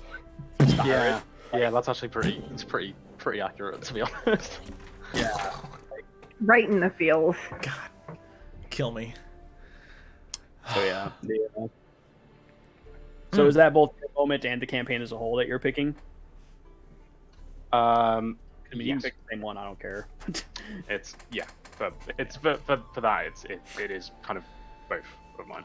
Heck All yeah. right, fair enough. All right, Ryan, take us home. So for me, there's so many to pick from. First of all, because like, first of all, guys, Joe didn't tell me that I was gonna die in my session 0. Like, Oh, I thought that was part of your character concept. no, not at all. I totally fucking murked him in session 0.5. Like, just murdered. And I was like, man, if Respect. this is a prank, like, yeah, you're still not in the campaign. How dare you think you're worthy as I curb stomp Ryan through the computer? But yeah, so that was, yeah, just like, that's not the moment I'm picking, but just for the record, like, that was never planned, at least from my I end. totally thought it was planned. Oh my god. No, and like, it just occurs to me, we've never talked about it. That was never planned. But yeah, so for Varnast, I think these kind of revolve around the same time, but I'm going to be more specific with the Varnast one. But starting with the campaign as a whole, I think like the group finally really started clicking when we went to the water temple from Ocarina of Time. Crap, what was that place called? Baralo's tomb or something? Yeah, Like, the what- Tomb what- of Baralo. Yeah, like when we went there, I felt like we'd like worked together before, but that was like the time that I felt like things really started like clicking and the group really started Yeah. coming together a whole. At least like for Varnast, like I'm sure you guys probably already felt that way, but I felt like for Varnast, like that was the first time where I was like, yeah, like we're in sync, like we're working together, like we're communicating, we're protecting each other, like this is awesome. Which granted, like I was a part of like one combat that was just like fighting for my life because a hag tried to eat me. Then I fought some gnolls, and then it was like 4 or 5 episodes of roleplay before our next combat, and then that was it. And so that was where I felt like things really came together Yeah. because like we actually knew each other at that point. And just to kind of like add to that if I can, like especially like I feel you've hit the nail on the head, at least the tomb thing, because at least before the tomb, and definitely still now, but there was a 100% before the tomb, there seems to be two very, well, I wouldn't call them alignment in the group, but there's definitely levels of morality. Mm-hmm. And like I said, I intended Cyrus to be chaotic neutral. He's 100% chaotic good, like no question. Mhm. And like Morganix and Cyrus are kind of like, yeah, like Morganix and Cyrus are like kind of like the ones like, I'm not really cool with that. And like, I never expected that it would be the two of them. Like, no, not comfortable. Like, yeah. never in a million years thought that was going to be a thing. So like that's what I was saying. So like before, obviously we got to this point, there were moments like where Sailor and Varnus were like, I kind of agree with you, and it's like, oh yikes, I don't know if Cyrus does. That's valid. That's very valid. For Varnast as a person, like the thing for him, and it's hard because there's a lot, and I feel like it depends on how you look at it. Mm-hmm. But for me, I do like kind of focusing on like the softer side where like Varnast has allowed himself to be more vulnerable. And I'm actually surprised this hasn't come up. But I know Morganix is going through her own things. But I really liked his chat on the cliff with her where he acknowledged that he didn't expect to survive what was going on. Yeah, that was good. I felt like that was very big for him because I think Mm-hmm. it's one thing to acknowledge your own mortality, but just to acknowledge like the closer we get to the objective, then like at some point I'm just gonna be gone. It was also very humbling for me because like the chat doesn't know this, but there like it was right around that time where I just got a new job and I didn't think I was gonna be able to continue with the campaign. Oh yeah. So Joe and I actually talked about like if I had to leave the campaign, I was probably going to have Varnas die, just because I felt it would be a very weird time for him just to kind of be like, okay, I have this other thing, we'll see ya. You know, like, it just would have felt very strange. Yeah, fuck you guys. You got this, right? Yeah. I mean, yeah, pretty much. And I really enjoyed kind of having like this idea of like a character accepting that his life was very much like on a ticking clock, and he was only alive to like kind of see something through. And I don't know, I thought it was just a very interesting way for someone to kind of view like their life, or at least the second life that had been given to them. Mm-hmm. And then of course, once I had him kind of come to that decision, it was like an episode later that Joe just drops like, nah, as long as you're a servant of Estistia, like if you succeed the mission, then like you get to live. And like I said, that completely changes like how Varn views things now, because he can't just be, you know, the martyr anymore. He can't like fall on the sword for everyone, because he has, you know, family he wants to get back to. Like he has a place back, you know, in West Salamander that's his home. So yeah, I'd say that. But yeah, just like that talk with Morgonix, I thought was just very kind of powerful and like a somber. Yeah. And I actually think Varnast is like at his best when he's very quiet. Not to kind of like speak for Varnast, I know obviously, you know, I don't want to kind of, you know, I don't want to kind of like force any narrative or like push something that you were intending before it happens. But like, I think, again, I think Cyrus is like a bit too like, not up himself, because again, he definitely is open, but obviously there's levels of arrogance there. But like, to Jamie, it's obvious that like, of course, Varnas is going to be kind of like apprehensive to get to know everyone, because his previous friends fucking killed him. Yeah. So like, he's going to be kind of apprehensive to be kind of like this cheerful, like joking around, because again, his last friends literally killed the dude. Yeah. It's like Varnas said, they didn't try to kill me, they succeeded. Like, I died. Yeah, no, absolutely. That is 100% valid and something that has not been talked about. You guys have probably noticed a theme with Varnas, that there's a lot of stuff that he does not talk about. That would probably be much healthier if he did talk about it.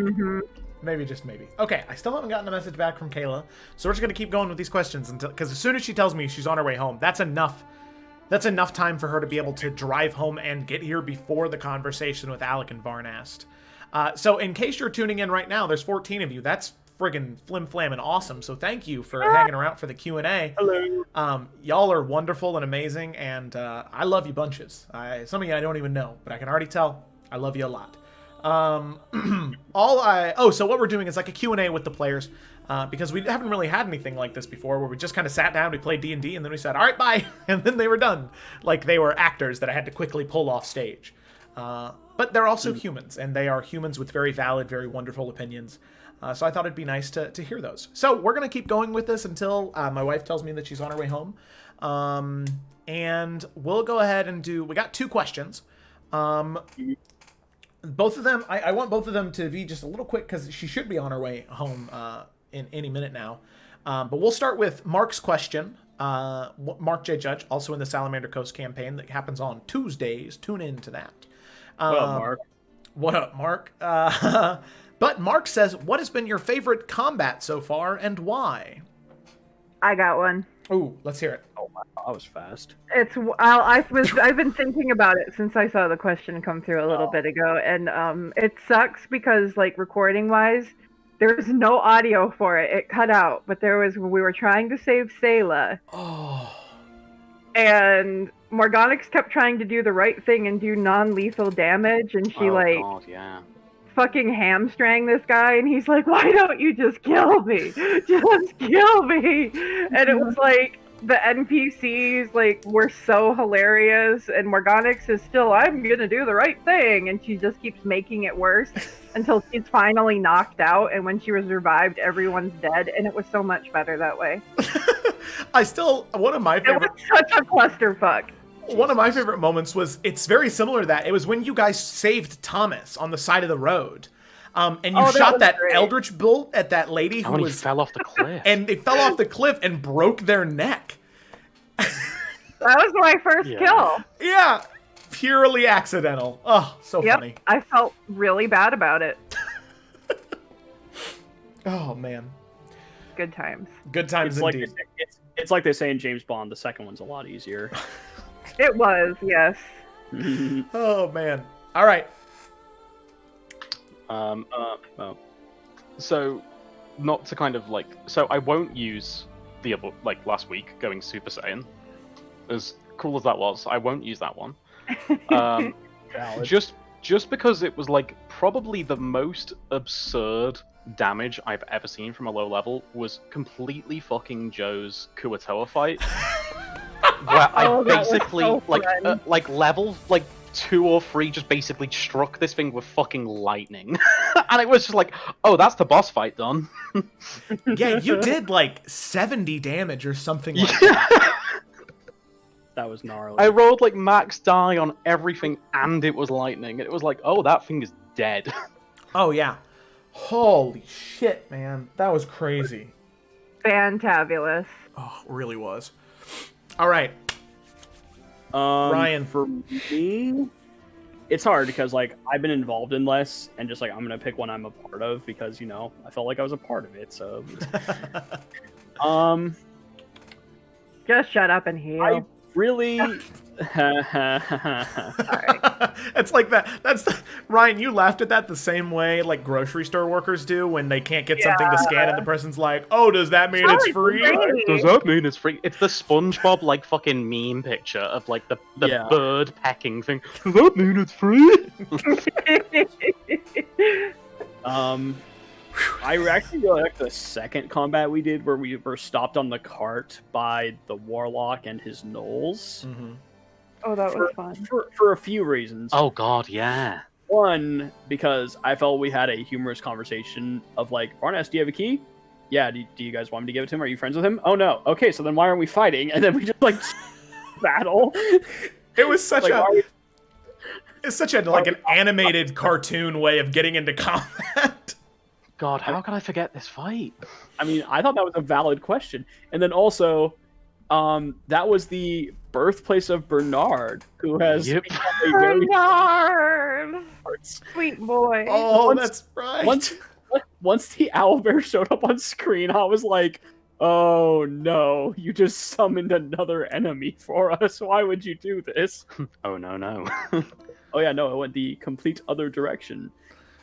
And it was interesting because it helped. I don't know, like I really liked like you guys with Varnas in the beginning because like well deserved based on everything you guys have gone through. You had plenty of reason to trust him, especially because he came just like knowing so much about you because he had his visions from the gods after he came back, and he was just like, I need to find these people and help them. And then all of a sudden he has a key that the Warlock's looking for, and like there was just so much reason to like doubt him as a whole. But like it all just ended up like coming together, and I felt like that fight was the beginning of when like we started clicking as like a whole group, and like the fact that it felt that good only on my second session in, like that's probably my favorite one. Yeah. Oh man. Okay. All right. No message from Kayla. We'll move on to the next question, which was from Shane. Hang on. Are you not going to pick yours? Oh, yeah. See, okay. Oh, damn. I was not even thinking about it. I'm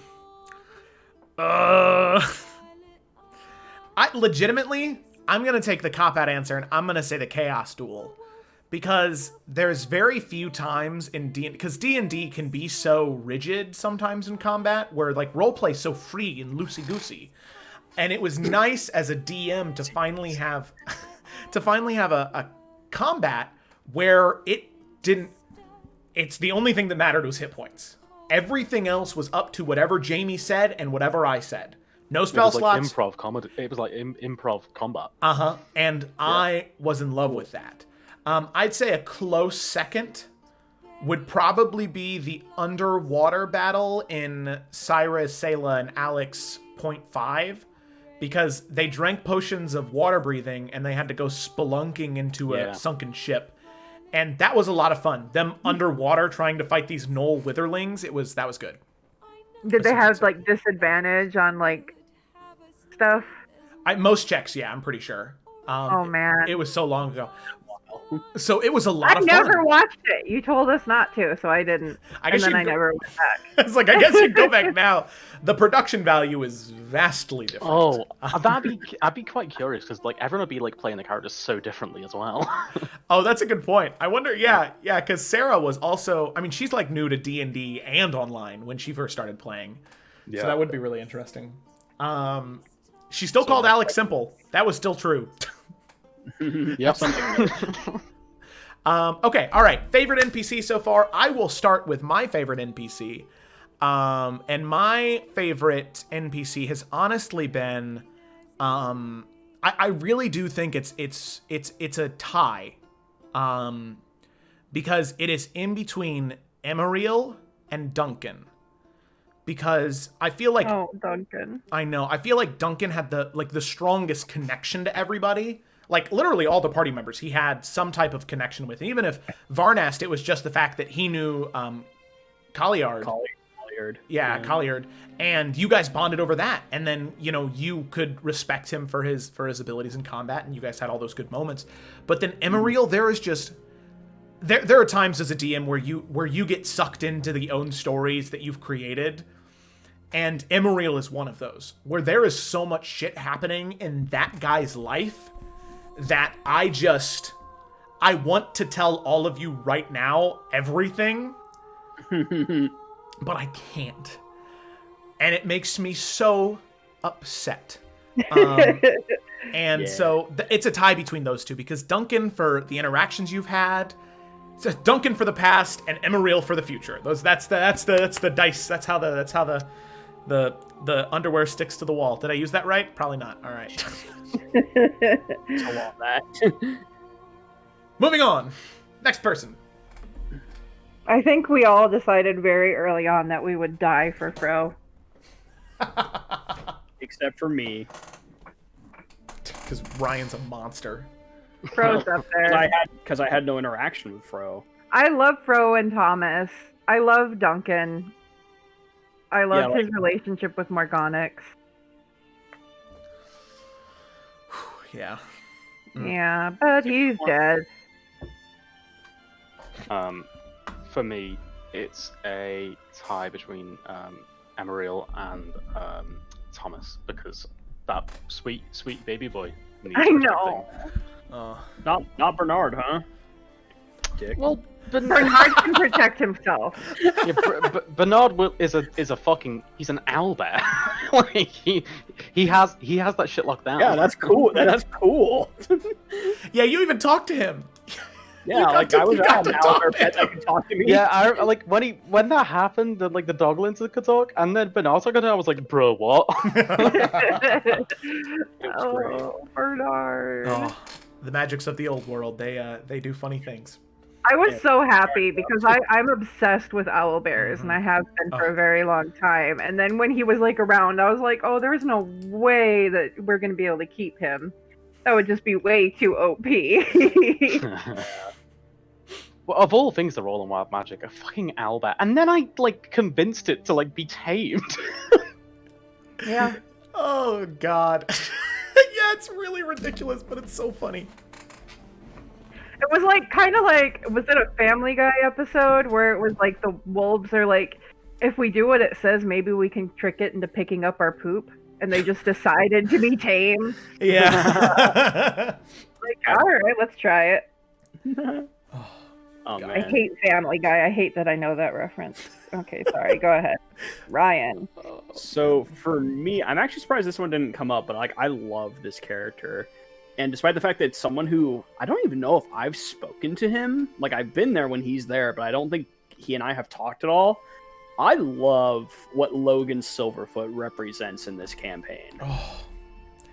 Oh. Because, just, like, everything that he brings, just, like, the implications of, like, what he's done and what he's been through and how that affects Alec and, like, the world as a whole. Like, he is someone that I feel immensely guilty for. Because I feel like he's the absolute definition of a leader who... like, things were going well, and now that everything has gone absolute shite, it's one of those things where it's like, we were never trained for this. Yeah. Like, I don't know what to do. We were never trained on what to do in this situation. So even when he makes all the wrong decisions, I relate. Like, I can respect and relate to that. And now that I think he's dead, like, I really don't want to tell Alec. I really don't. And it's like, but Ryan, you don't know he's dead. Yeah, I know, but, like, why else wouldn't he answer? Why wouldn't he say anything if he was alive? You could try again. Maybe he just couldn't respond at that moment. That's a level 3 spell, my friend. I We're in the mean, middle of things. But you are right. You are right, but yeah. So I'd probably pick Logan Silverfoot because I think as a character, I think he might be the most like subtly complex character in this campaign. Is like the best way that I can phrase that. Which maybe I'm giving him too much credit, but I think with I think the breadcrumbs that Joe has laid down, I think that there's a lot more going on with Logan than we've been able to see. Like even more than that's been hinted at. And I think we're gonna learn some not great things about Logan as the campaign keeps going. Yeah. Yeah, that's my answer. Yeah. Okay. Oh, man. Also, be right back, but keep going. I'll be I just was about to say, I'm actually going to grab a quick drink. Okay. So I'll be That's back in okay. 1 That's second. okay. We're oh god. All right, we're an hour and a half in. I'm gonna go ahead and just call a break right now. 5-minute break. We'll be back, and hopefully by then Kayla will have said something to me, and we'll be able to start. So do not tune away. We will be right back, and hopefully when we come back, we will be playing. All right. Thank you so much, and I'll be right back.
unmute. And did that work? Hey, that worked. Alrighty, so we are back.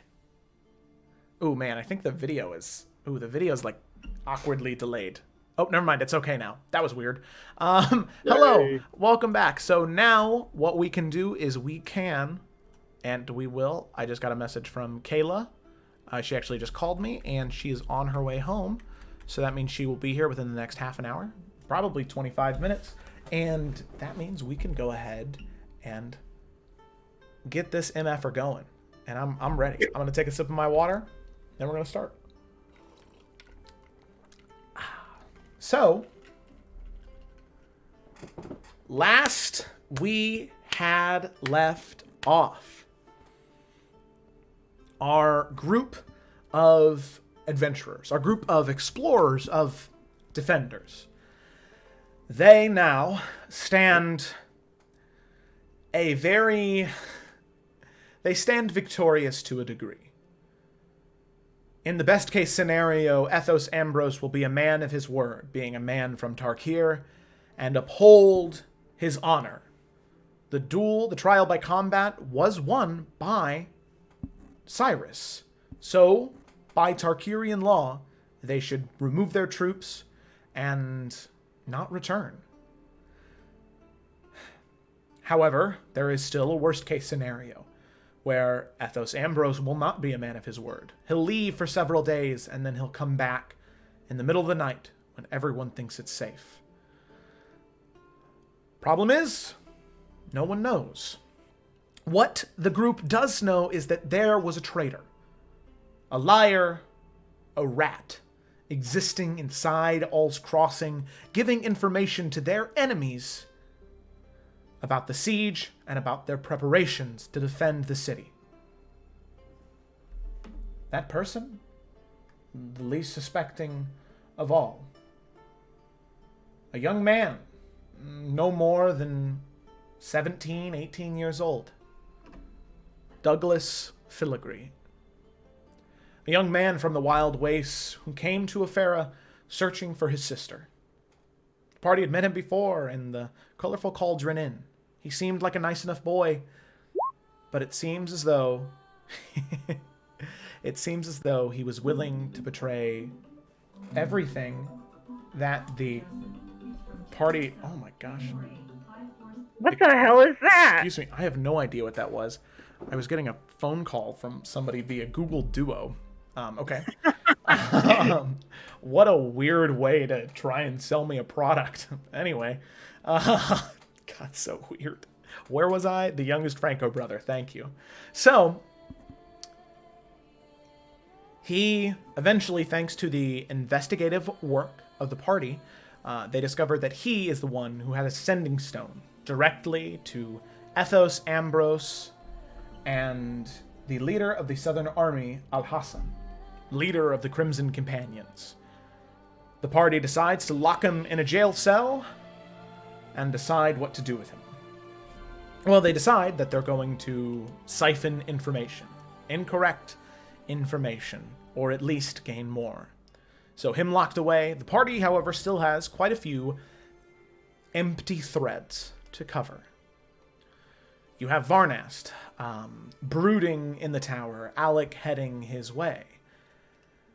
We know that conversation is happening, but before we get there, what I'd like to do is I would like to check in on two party members in particular. So, all of you see now, after heading from the Mother's Temple, the large tree where all of you had your Eferan Path of Peace journey, where you all had went into the minds of your companions and seen what is holding them back from embracing this path of peace. Leaving him there, you all go your separate ways, slightly. Cyrus, you head to drink. Alec heads to go console Varnast, or at least talk to him, figure out what's wrong. But I do want to know, specifically, Morganix and Cyrus, what are the two of you doing in this current moment? Morganix was going to make sure that food was brought to Cyrus, and then she was going to go talk to Douglas. Okay, alrighty. So, Um, yeah, go for it. Can I ask a really quick question? Because I don't believe so, but I want you guys to clarify for me. I don't think when Cyrus woke up, anyone told him about Douglas or anything like that, did we? I think I was told about the assassins, but I don't know if it was Douglas. I don't know if we said a name. We told you that we'd found a rat, and Yeah, I don't like. You definitely were told that like the rat was found because that's how you learned about the assassins, which you were told about. But I didn't think it was. I don't think I was told it was Douglas, right? no, I don't think so. Okay. I'm just. You were really out of it, and I think we just kind of decided, oh, we'll put a pin in this. Oh, I still am. Okay, alrighty. So, Morganix, you do bring some food up to Cyrus. It seems as though nobody is really tending to him. It seems as though it's just you who's bringing him food. However, you do see that Maya, the one young girl who had been apparently number 15, the student after the woman who was just fighting Cyrus under Imariel. I'll go show that there. When you go up to the door with a plate of food, just some meat, some dried meats, cheeses, and bread, she's sitting in front of the door, or not in front of the door, she's sitting right adjacent to it, just her knees tucked up to her chest, hugging them to her chest, and just sort of staring down at the ground, waiting. She looks up and sees you, and she sort of tries to give you like a half-hearted smile and a little wave, and then goes back to looking down, just waiting. Wouldn't you be more comfortable downstairs? I'll ask if he's ready, but he's really out of it. No, it's okay. It's a little too loud down there for me. I'd prefer to be up here where it's a little more quiet. Oh, he is anything but quiet. Well, right now he's pretty quiet, so... Well, we'll see. I knock like once or twice and crack open the door. Okay. You Cyrus. doing okay in here? Is that more wine? It's food to absorb the more wine. But is there still more wine? I'm sure there is. You were brought 4 gallons.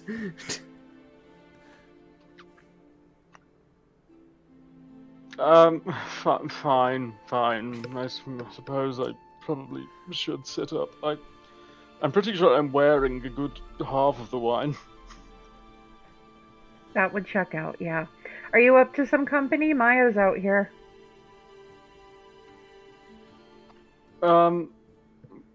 Reminds me.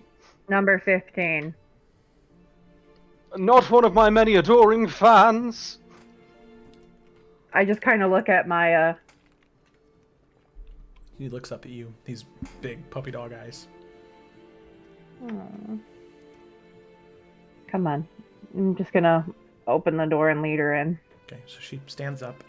And Cyrus, you can see the girl approaching, dressed very similar to that. Very similar in looks as well. Only difference is instead of the very happy look, she looks very somber. And she's sort of looking at you. And she tries to force a smile, but it just kind of melts away as she's looking at you and kind of waves a little bit. You'll have to forgive me. I've had a rather unpleasant dream after my proud heroic display. It was very heroic. I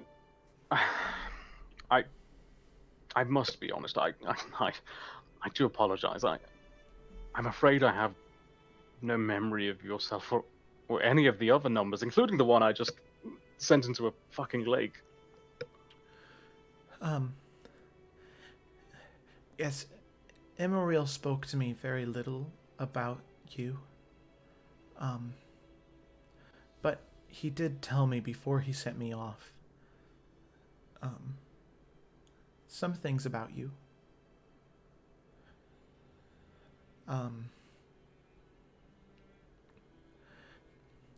Did you mention the fireballs? Because I swear. The fireball? Never mind. Moving on. Okay. No, he mentioned how he always keeps his students separated. They very rarely had ever had any interactions with one another. He would always make sure that he would be able to dedicate 100% of his time to that student. So he didn't find me, I guess, until he got done with the one that you sent into oblivion. Yes, I did. He did also say that he wanted me to tell you some things. And she's been really nice to me, looking up to you, Morganix. So I feel like I should trust Just stay her. away from that spooky sword. Yes, you should. Spooky sword. The spooky sword. Do you Never have a mind. spooky She's sword? no, she's fine. She's Okay. fine. Okay. I can leave if you two want to be alone. No. Please, dig in. And he kind of looks over at the food, realizing it's not the quality he used to. He's like, please share. It's fine. Dig in. I'm just gonna set it in front of him, deadpan look in my face. So she's gonna kind of scooch over to a chair, sit on it, grab like a little small hunk of cheese, and just start to pick away at it and slowly nibble on the food. And she says, so, Emmeril wanted me to tell you. And she's like closing her eyes, and you can see her forehead straining a little bit. Sorry, these past few days have been very scary. And when he was talking to me, it was very...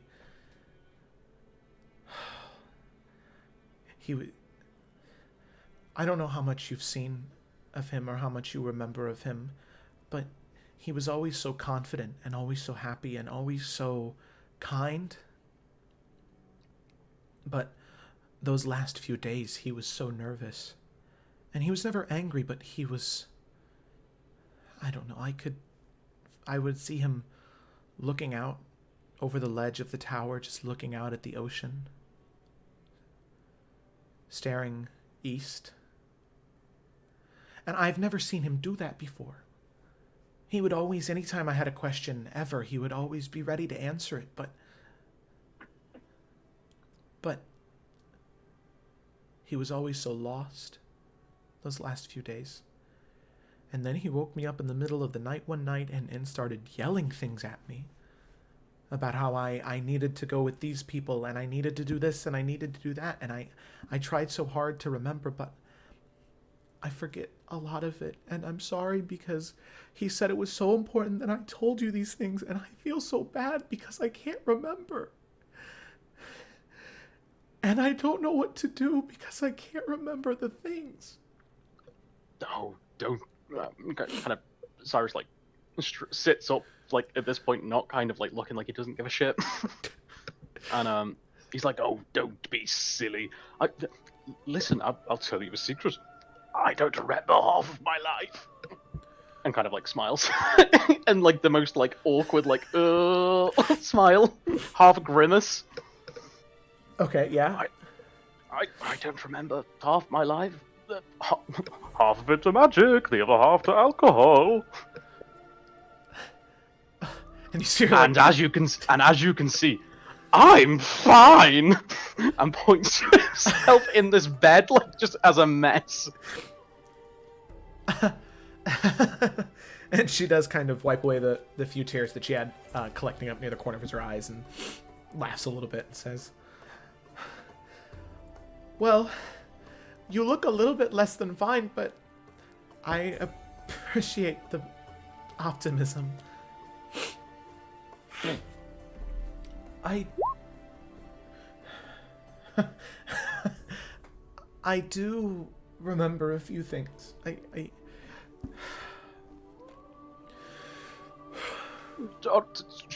Take your time. Have some of the cheese. And Cyrus starts just digging in. She takes a few more bites. I don't know where exactly he is. Okay.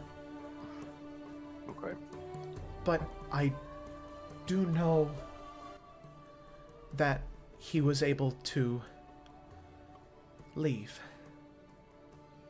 He told me that those in charge didn't know that I was his protege, that I was one of his proteges, that I was his student. To the man who was in charge of the cannon, he just said that I was recommended and I was very smart from his school, not that I was in the tower. So no one knows about me, that I was one of his students. No one knows that. And I saw him leave. He said something about severing something with the weave, and that he was going to a coast. He was going somewhere.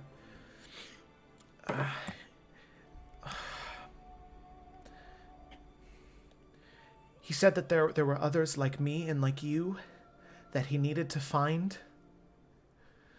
And they were somewhere east. But he told me to find you, and he told me that if I found you, you could teach me how to use my powers, how to what did he say? How to use knit, how to weave. Weave, yes, that's it. The weave. He told me you would be able to teach me how to do it.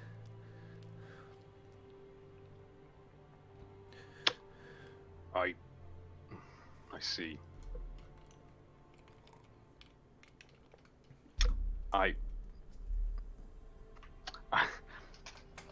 I'll be honest. I'm still learning myself. I can tell you the things I know, but it is much a process for me as it will be for you. I mean, I'm not sure the extent of your training and research with Emriel, but I don't even remember this. This is, I was told by by 14. He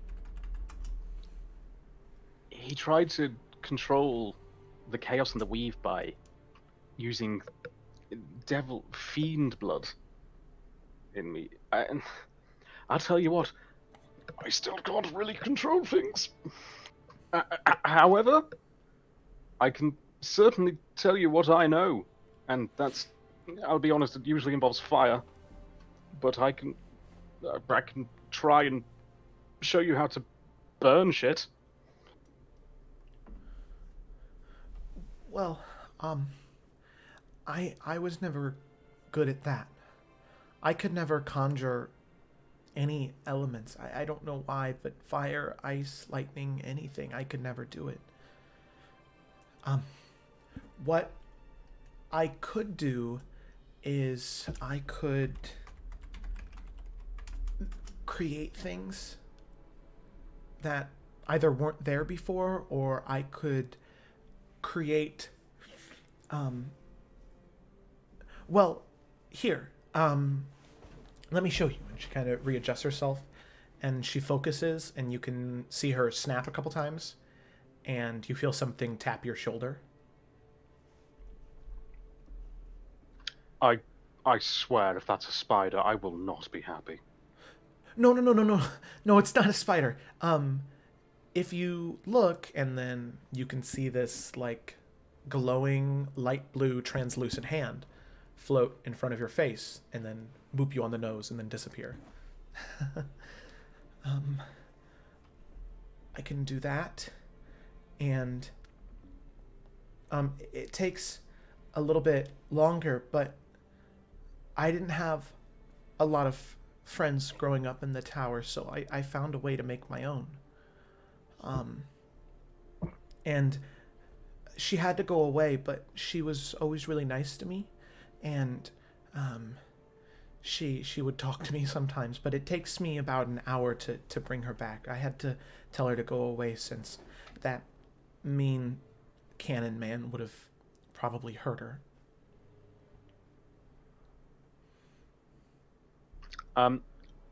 Would I know, or would Cyrus know that she's talking about perhaps like a familiar? Yeah, exactly. That sounds, especially with the hour-long casting time, you would know that that's what that is. What's your friend's name? Who is she? She's a cute little squirrel, and her name is Rue. She sounds adorable. I have a friend, Bernard, he's an owl bear. You're friends with an owl bear? Technically, I made him or conjured him. Details a little fuzzy, but yes, my darling Bernard. Wait, Morgana's seen him. He's very delightful. and she looks at you with these, like, big, excited eyes. Really? He's a very good boy. Could I meet him? I really want to meet him. I've always read about owlbears, but Emeril always said that they were too dangerous and that they would rip my throat out with their beak. And yes, absolutely. Yes? Bernard's incredibly friendly. good. Oh, well, that's good.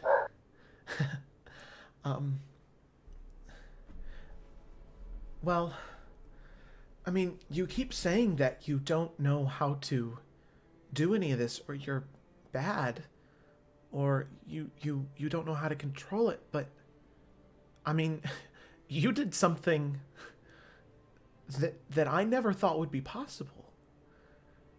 I mean, Emeril would do that all the time. I mean, at least to me, you're like him, but purple.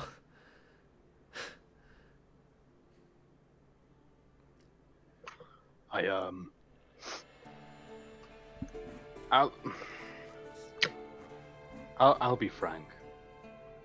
I don't know the limits of your gift in this, and I'll be bluntly honest. I don't know mine, but I have heard a voice, perhaps beyond the weave itself, talk to me, and it was a troubling experience, and I fear for what this could mean of anyone who can do this. I only mention this because I'm afraid for what could come next, and I don't wish that fate upon anyone but myself.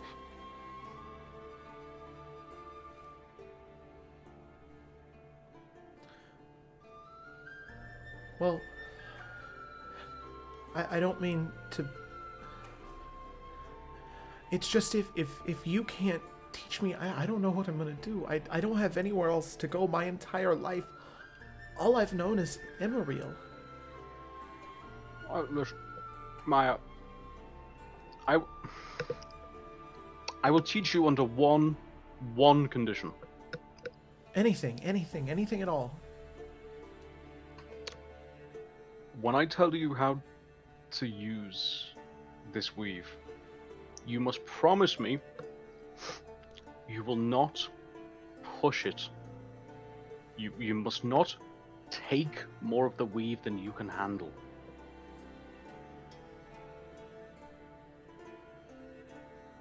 And trust me, you will know when you are taking too much. Okay. Okay, yeah, I promise. I promise. Okay. Lesson 1. You poured me another glass of wine. Okay. And she does that same thing. No. Use the hand. Okay. And she snaps her fingers twice again, and you can see that purple spectral hand appear, pick up the tankard, or pick up the pitcher, and begin to pour it into your tankard, and then slowly set it back down. You can see her furrowing her eyebrows, just... There we go. Wonderful. And Cyrus like clicks his fingers, like casting like a minor illusion, like thaumaturgy, to make like sparks appear. Oh, it's so cool. Well, what else? What's the next lesson? That's lesson number 1. What's lesson number 2?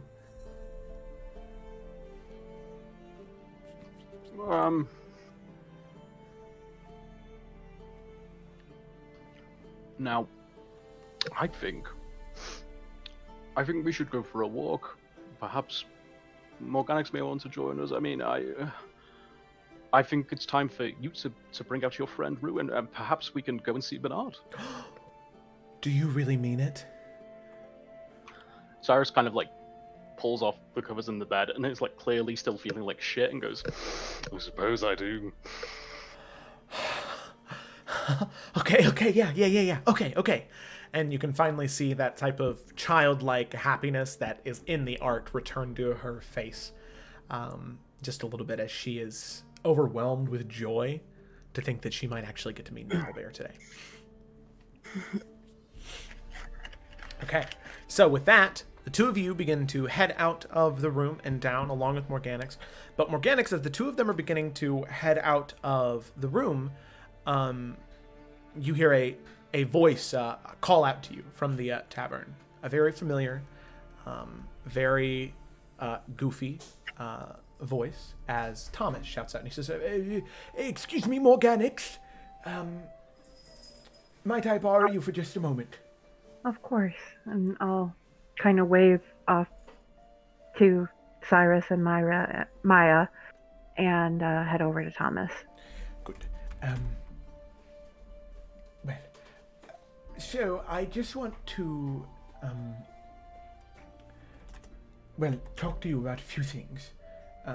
It has been, a particularly stressful few days, and I merely hope that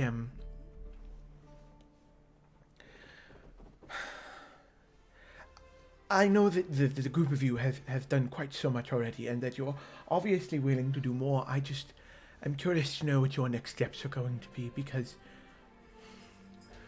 well, I am not a fighter myself, but if you plan to head south to Nuvadalka, I feel as though it is honorable that I head that way with you, because, well, they stole my tavern from me, and I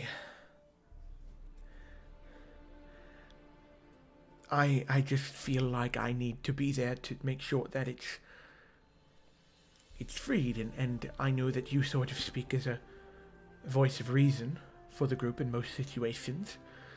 And I was just curious to, and he's kind of, you see for the first time that Thomas is the type of person to, like, never make eye contact and never, look into anybody's eyes. And for the first time, he kind of looks up and he meets your eyes. And it kind of looks like he's discovering you for the first time. As he looks into your eyes, and then he looks at your hair. Morganix, what? I'm sorry that I had not noticed before, but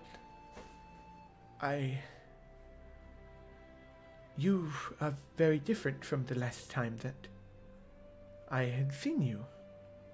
Yeah, that's a new development. Sorry.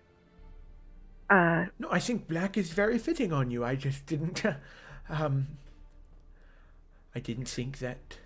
I feel so bad for not noticing. I feel like I should have said something sooner. No. It's this whole weird thing, and I can change it back, but I forget to sometimes. We don't know what we're doing yet, Thomas.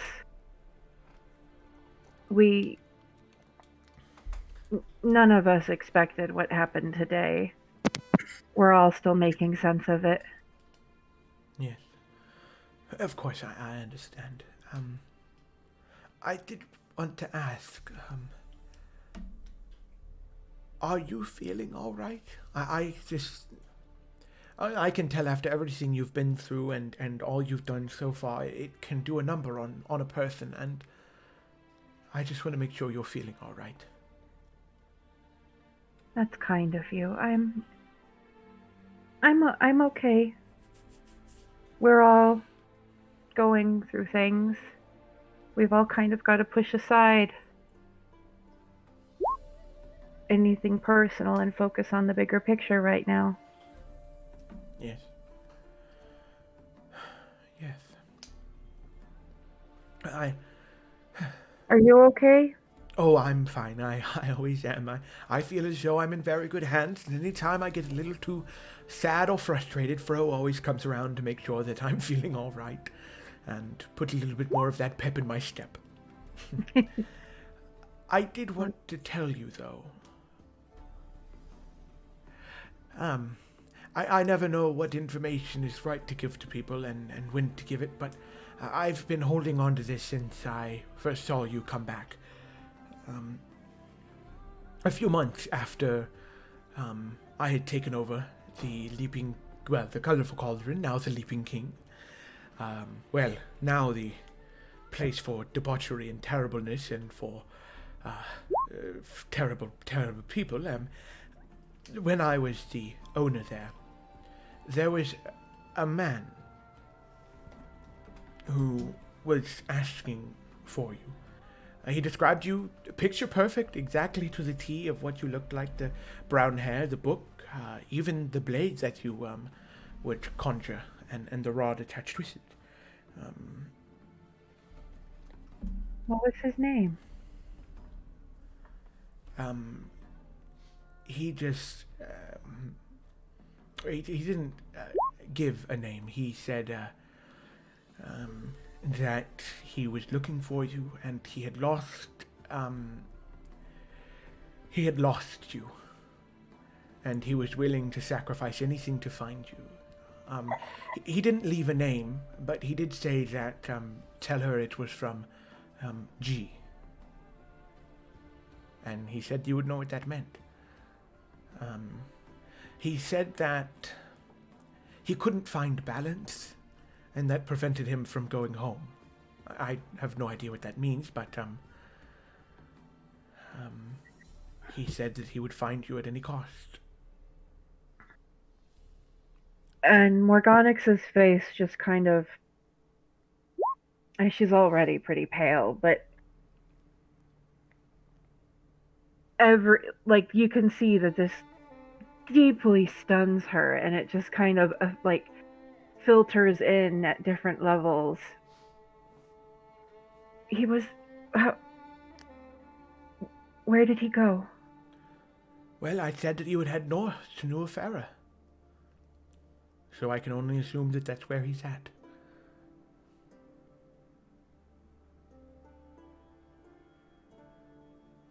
What did he look like? He was a man. Dark complexion, deep brown skin. Shaven head, no facial hair, and he wore these very, at first I thought he was a beggar of some kind. He wore these very, raggedy robes.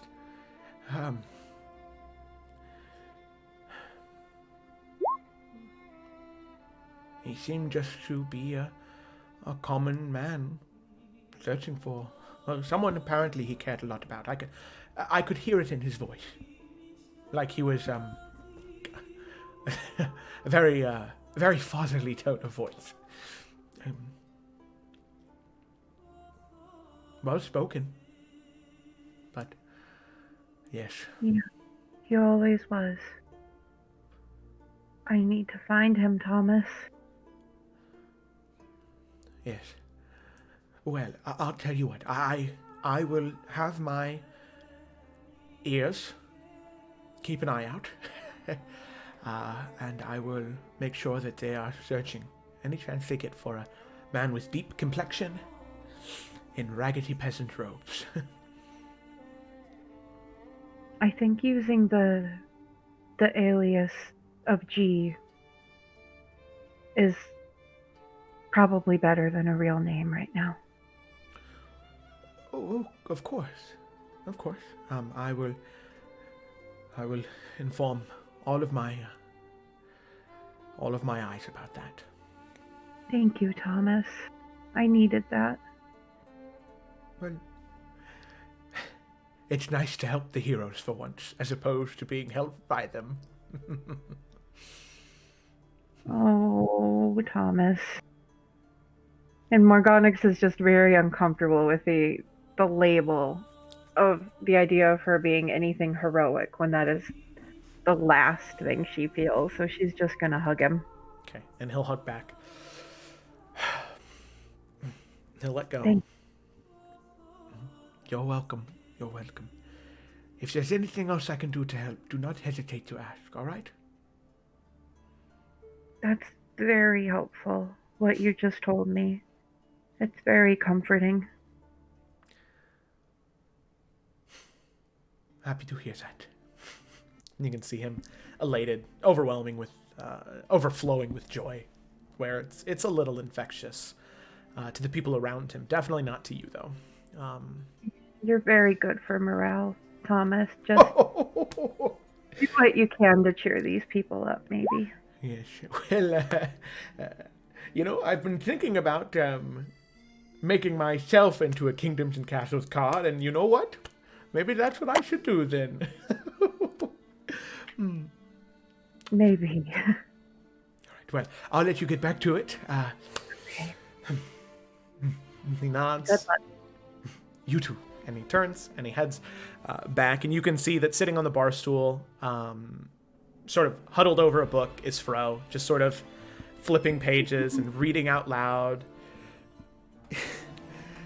So then the cow jumped over the moon, and as she finishes that line, Thomas comes back and he says, "Oh yes, Fro, that was very good. You've been struggling with over for many, many, many days, and very good. I'm very proud of you." And she, "Thank you." She giggles and she continues reading out loud. Oh, sweet baby. She's learning. She's getting there. Alrighty. So then are you just headed off to catch up with them, or are you kind of heading off just on your own quiet emotion walk? Yeah, I'm gonna I'm not actually gonna allow myself too much time on that. I'm just gonna kind of take a minute, deep breath, and go head to the little cell there to see Douglas. Okay. Alrighty. Very cool. So as you head that way, what we are going to do now is we are going to, because if I remember correctly, we are going to jump from there to Alec. So you had just left the tavern after checking up on Cyrus, and you were heading to go talk to Varnast. Correct. That's not a... Yes, correct. Okay. Alrighty. So you head out of the tavern away. And as you are just leaving, you can see that that young girl, Maya, was heading up the stairs. You can see her she was clutching her ears a little bit as people were a little bit more loud down the bottom floor. But you see her head up that way. And then as you are leaving, you can see Morganix enter. Two of you share a nod a moment. And then you begin to head eastward towards the gate where you know that Varnast is standing atop of a tower. You make your way up the stairs to the top, And Varnast, I'm assuming this entire time you've just been staring, stalwart. Yeah, he literally, like, because there were, like, other soldiers there, I'm sure, so he actually told them that he would, man the post. He told them to, like, go get some food or some rest. And basically ordered them, because, like, I assume he has, like, some level of authority here. So, like, he heavily insisted that they should go rest or get food or something. Okay. So he'd be by himself. Okay, alrighty. So it is, Alec, as you make your way up, you see Varnast standing by himself, looking out over the parapet. Okay. As she enters, does she notice anything unusual about him in this moment? Like, how does he look? He has his shield, like, strapped to his back, and his sword is in its sheath. He's kind of, like, leaning over the parapet, like, his arms kind of crossed, like, leaning into it, and he's just kind of, like, looking. Otherwise, I wouldn't say anything seems too different about him. He looks his kind of usual serious self, maybe a little bit more in thought, but based on what has been going on, that doesn't seem that unusual. Okay. Given the circumstances.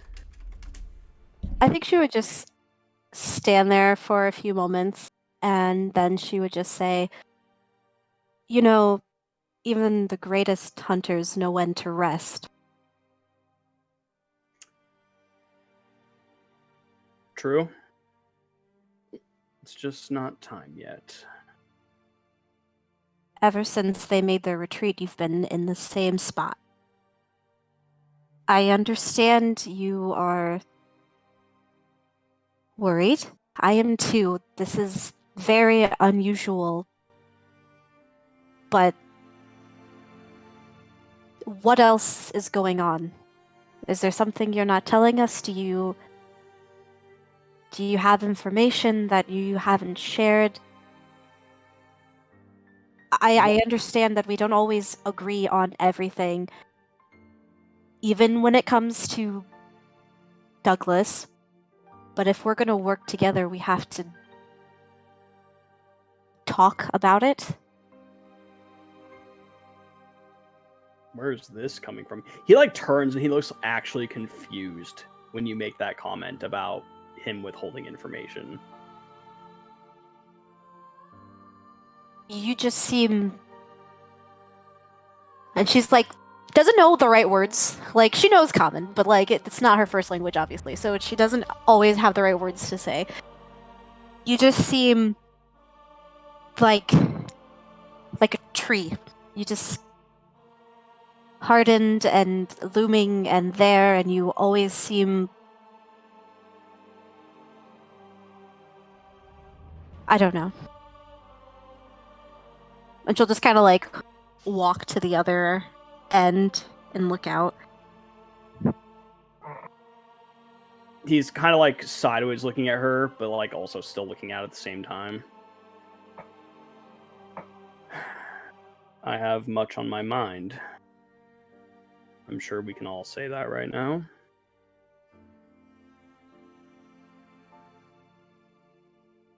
We just have to be careful. And we need to look out for each other, especially if they're sending people after us.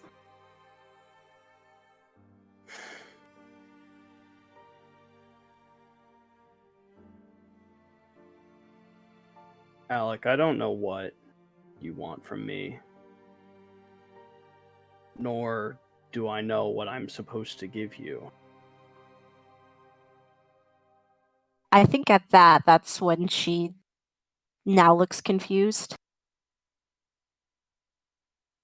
I don't want anything. At least I don't think I do. You need to. I have a question. Yes. If you had died today... No, let me back up. You and Morgonix rushed out when Cyrus crashed into the lake. If those 50 soldiers had descended upon you, what did you expect me to do? I can't speak for anyone other than myself. I ran to Cyrus because he is my friend. And in that moment, he needed me, and I was going to be there for him. And if I could save him, that's what I was going to do. And if it cost me my life to do so, then I would have died a warrior's death. And I am okay with that. What about them? And at that, he actually like turns around. He turns his back to where he's been looking the whole time, and he's looking at the crossing. If it had cost all of their lives, you still would have been okay with that? I feel as though Nahara could have very well taken care of the forces. These people have been surviving well before I was here. I don't know why everyone just all of a sudden thinks that I am some chief. I'm not. I am not a leader of these people. I do what I can to help. These are my people, so I will fight for them, but they don't need to follow me. Nahara knows what she's doing. So if I ran out and if death would have found me today, I think these people would be safe in her hands. I don't think they would.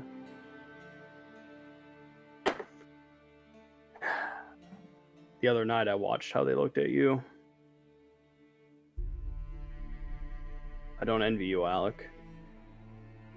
You were born with great expectations placed upon your shoulders. And how you choose to hold on to that is up to you.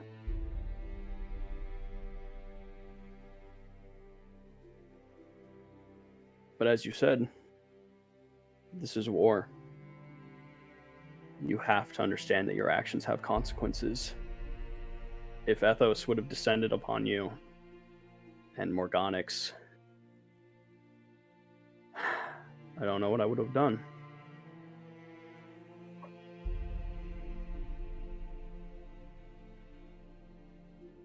In that moment, there was no thought, and there was no time for thought. I could only act. Was it dangerous and maybe even foolish? Yes. Would I expect you to do the same? No. Would I be grateful if you had? Yes. But there's a word for what I am doing, and in this situation, look at Douglas and what he did. He thought he was saving one person. I thought I was saving one person, and you're right. I put everyone at risk, just like he did. And if that's the lesson that you want me to learn, I accept that.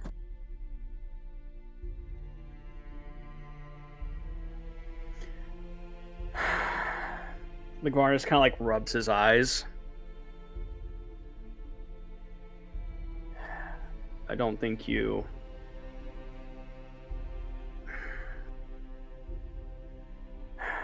You see he's like struggling to try and find like the right words.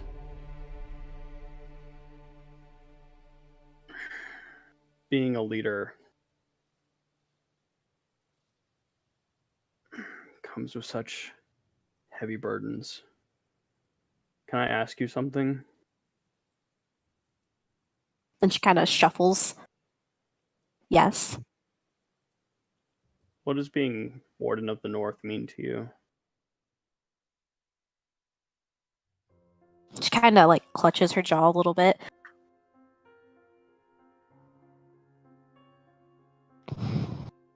I was taught that it means sacrificing whatever. Sacrificing yourself for the people and putting the people first. Making sure they are cared for, they have whatever they need, they are protected, they feel safe, they are happy. They can plant and hunt and raise their children safely and not worry about their village being burned down, not being worried about being enslaved. We protect our people, and we do whatever we have to protect our people. My father did that to what he thought was the best of his ability. And I think that along the way he made mistakes and he lost sight of that. That's what that means to me, is protecting and making sure my people can live happy, long lives.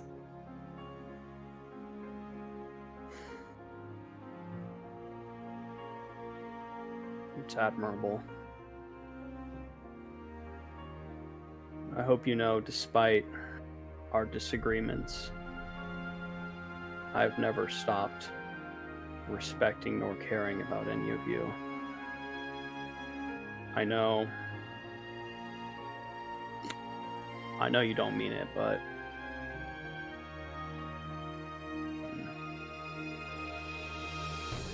and he kind of like stops, and it looks like he's uncertain saying it. Don't mean what?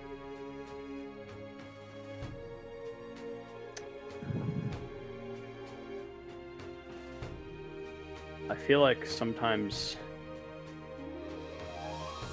I'm looked at like I'm the monster.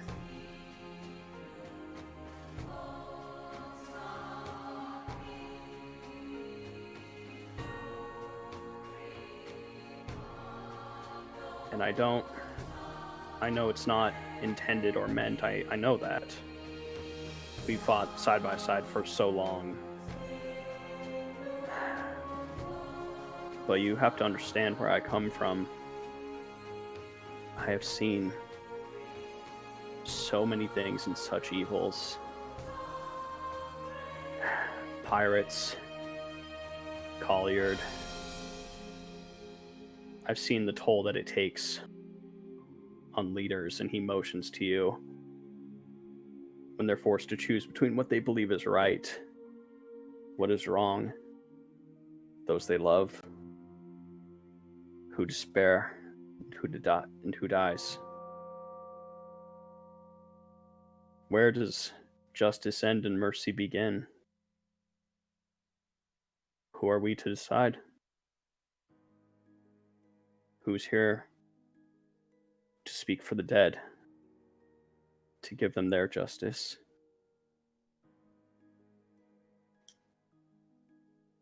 I don't have the answers to these questions. But there's so many battles I'm just tired of fighting. Vardas, I don't think that you're a monster. I just think that we see the world very differently. Maybe we see it the same, but we're just looking in two different directions. I don't know the answer, but that doesn't mean I think badly of you. And I don't think anyone else does.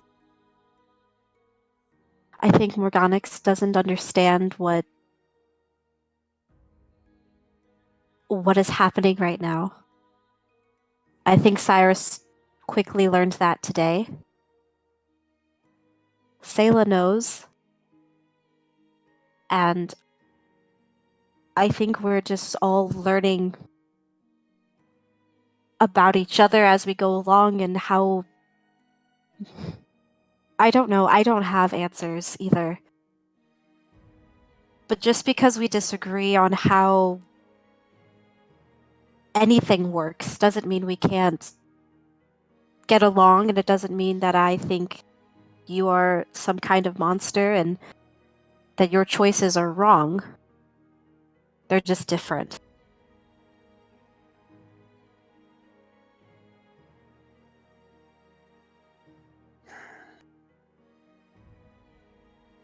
Sometimes I think that my emotions may get the best of me. But that is something that I plan to work on.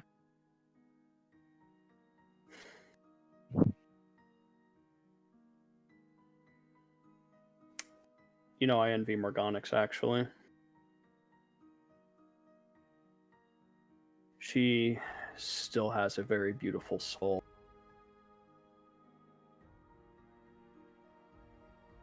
I think I lost that part of myself a long time ago. She still has hope. And that is something we all need to learn from.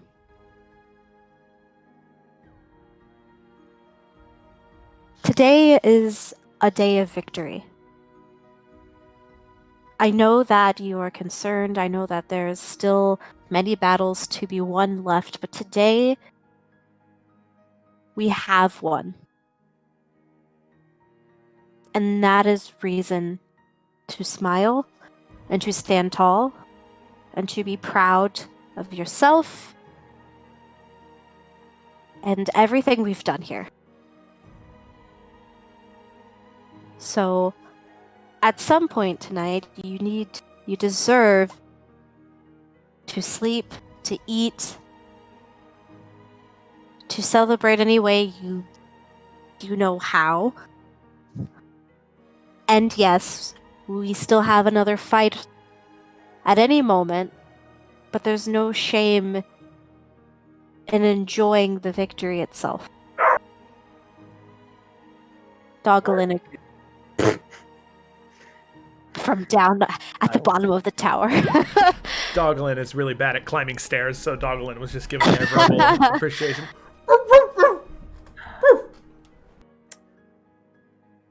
I'll rest after we make sure that Douglas acts accordingly. It's too important to miss. But Alec, whatever victory takes place here, word of it's going to spread. It's inevitable. You Good. understand what's going to come with that, don't you? I understand that we will be respected as we should, and soon the native people will no longer have to worry to walk outside.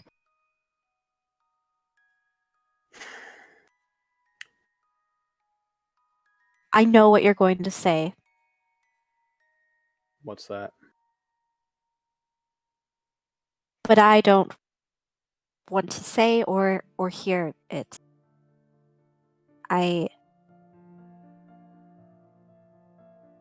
I'm not my father.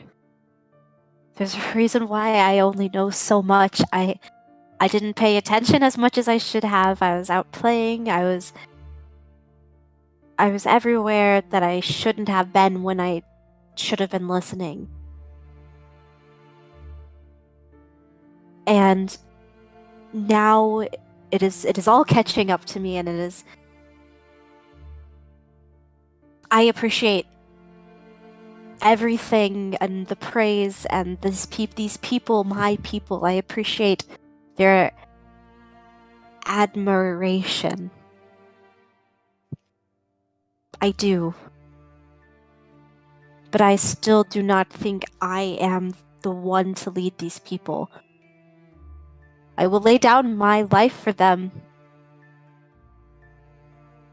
But at the end of it all, it is Nahara, it is you, it is Cyrus, Morganic, Sayla, the people who have built Owl's Crossing. It is them who deserve that. So, I don't wish to speak about it anymore. I will leave you to continue your hunt. But please rest at some point. And she's like already turning to leave. Like, probably when you get like halfway down the ladder to where you like only see, you know, kind of like the upper part of like your body. Alec, Yes.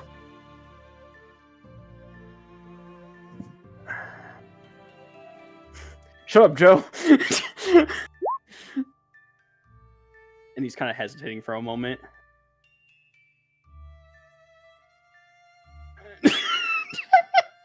Stop pressuring me.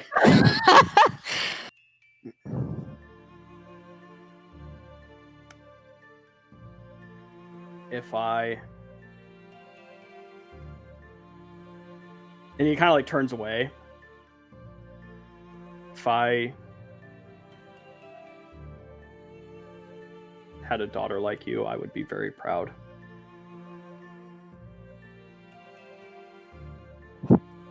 Thank you. And she'll just keep climbing down.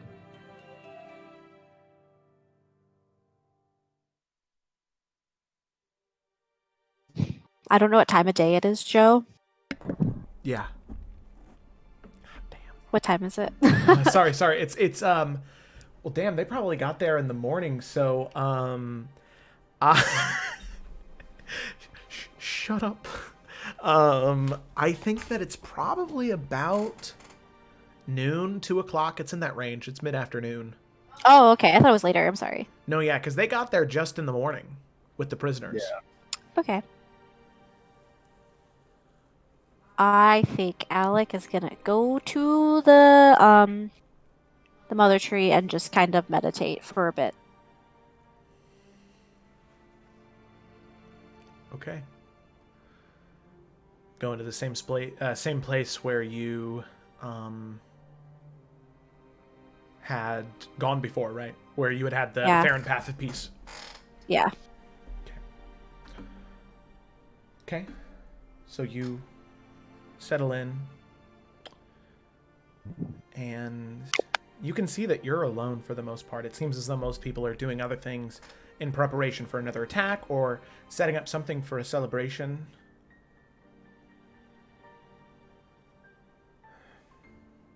And you can feel this this breeze.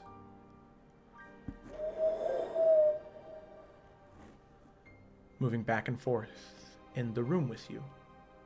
You're alone. There's no windows, really. There's nowhere for a breeze to come in.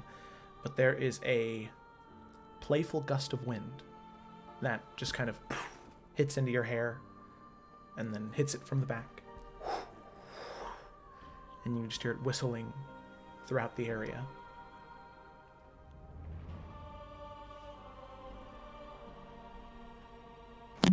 I think in this moment she would want to pray to Grandma Tala.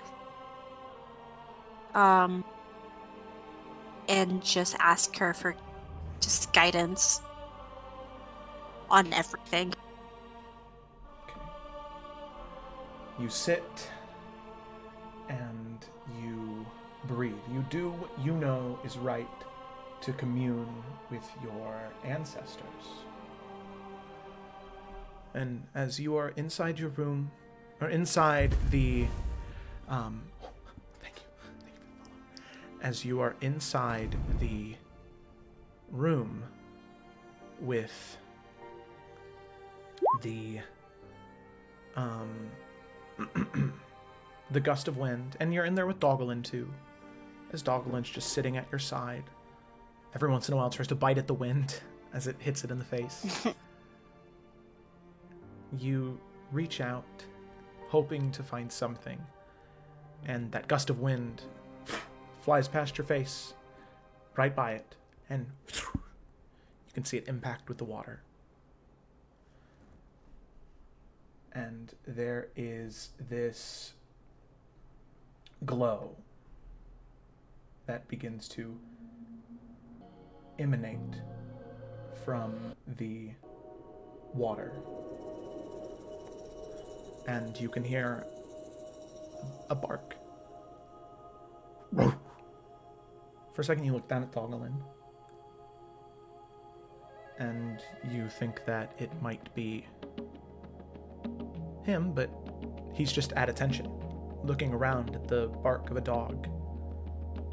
You look down into the water, and the glow's gone. But then you hear the bark come from behind you. And as you turn around, that's not a dog, that's a wolf. Standing in the threshold, that's Tazuli. That's Grandma Tala's wolf. The wolf begins to run at you, and as soon as it goes to make contact with you, it smacks right into you and knocks you into the water. And for a moment, you reach and grasp and try and pull yourself up, but you feel something pull you. Not aggressively, not angry, but soft, fragile arms. The love of a grandmother.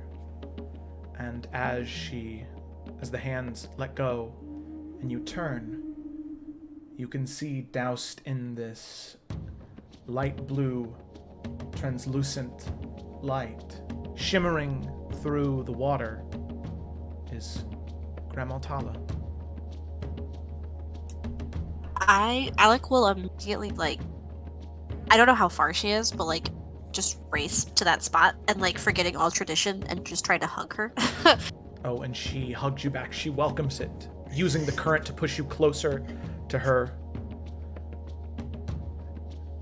She pulls away and she says, "Oh, my sweet pomegranate. Oh, you are so hurt and so bruised."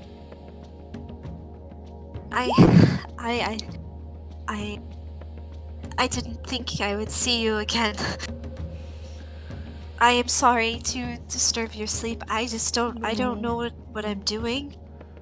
You disturb nothing, my sweet. The mother of mountains and the crashing wave gave me a chance to see you. They knew that you were hurting.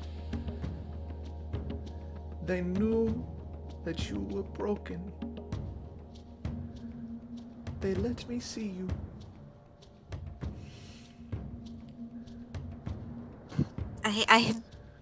I'm so thankful. I just needed someone who knows.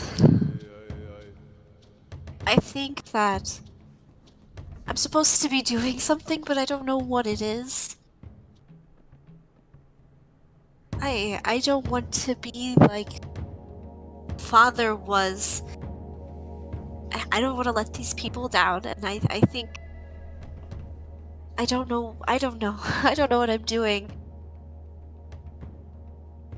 She's just kind of clutching onto her arms, holding back tears.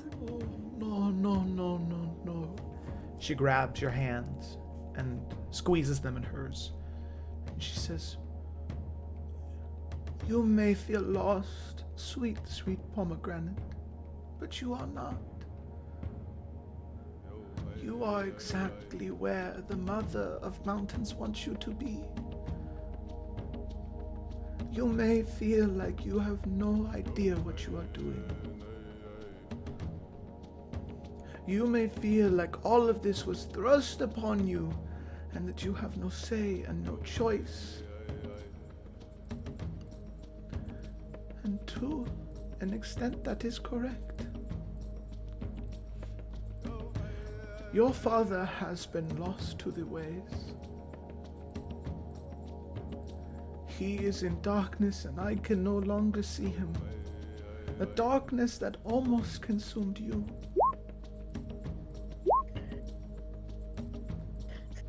But you are not lost yet. The flame can be kindled in you. It must be. I love you so much. I love you too, but I don't know how. I don't. What if I make the wrong choice and everyone dies? I just today I had to save Cyrus. I had to, but what if that was What if that cost everyone? That's not a wise choice that a chief would make. Wisdom is not all it takes to be a leader. No, no, no, no, no. Would you be willing to do anything for the people in this small village? Yes. Would you sacrifice yourself before Of letting course. any harm come to them? Yes.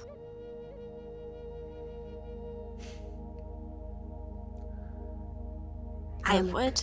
You are more wise than you could ever know. You are more brave than any other chieftain before. You are stronger than your father, and you are wiser than me, believe it or not. I don't believe that.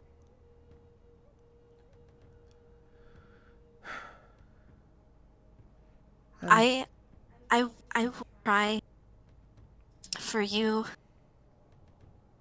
I will.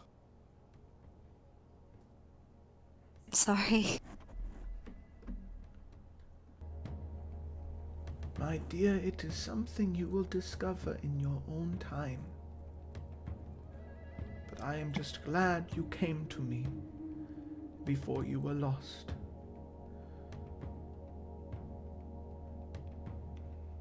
The flame must be kindled. There are so few followers of Kosath left. But you must find one. Go to their temple and find the flame that will ignite a forest. Because the rot must be removed to let the new grow. She reaches her hands up to your head. She pulls it down and kisses your forehead. You will be the greatest chief that Efera has ever seen. And there's no arguing. I'm your grandmother. Cannot argue with me. You say yes, ma'am. Yes, ma'am. Good. And you can feel the strength that is on her hands begin to pull back. I love you, Alec. I love you so much. I love you too. Thank you. Thank you for everything. And I will do this for you. You have my word. Good. And for our people. May the mother stream guide you to calmer shores. She smiles, and with that, the apparition that had been formed in the water, the light creating the force and form, slowly begins to dim and fade away as you realize that you are underwater. And at that moment, you go to reach up, and you can feel Dogglin reach down into the water, grab onto like the scruff of your clothing near your neck, and pull you out with all of its might as you gasp for air, having just been underwater for who knows how long. You sit there. And she'll just like clutch his, like wrap her arms around his neck and just kind of hug him. Okay. Dogglin whimpers. Oh, And nuzzles hush. It's his okay. head against your neck. It's okay. Gonna be okay. Okay. So Alec, as you sit there, holding Dogglin in your arms, coming back from what just happened, we're gonna jump to something a little bit No, please. something a little bit less than that. We're gonna jump to Cyrus and Maya.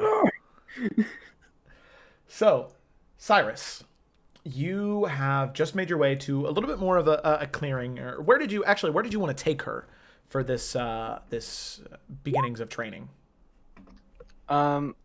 So probably kind of like, do you remember where the knights were training?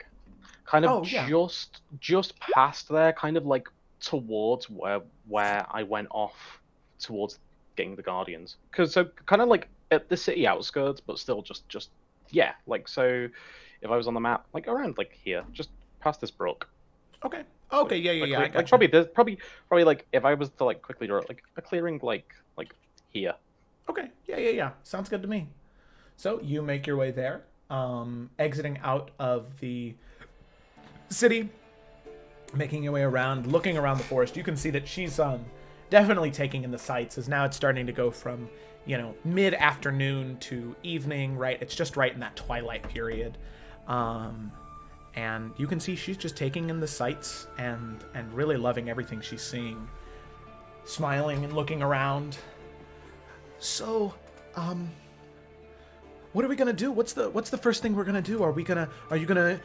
Imariel told me that one day I might be able to conjure this giant doorway, this giant gate, and say the name of anything, and it would be able to walk through, and it would be at my command. Is that what you're gonna show me how to do? Am I ready for that? You threw a lot of words at me there. Just allow me a moment just to acclimate. I've been in bed for some time. Oh, and he pulls out his flask and takes a sip. Okay.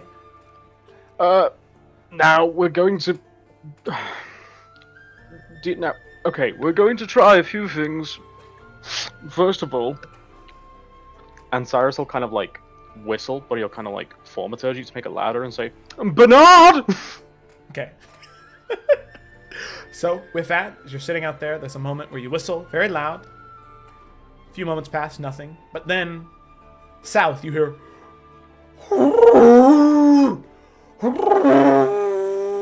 And then... As rustling the trees next to it, eventually you see break into the clearing is Bernard the owlbear, this large, stocky owlbear, as it just...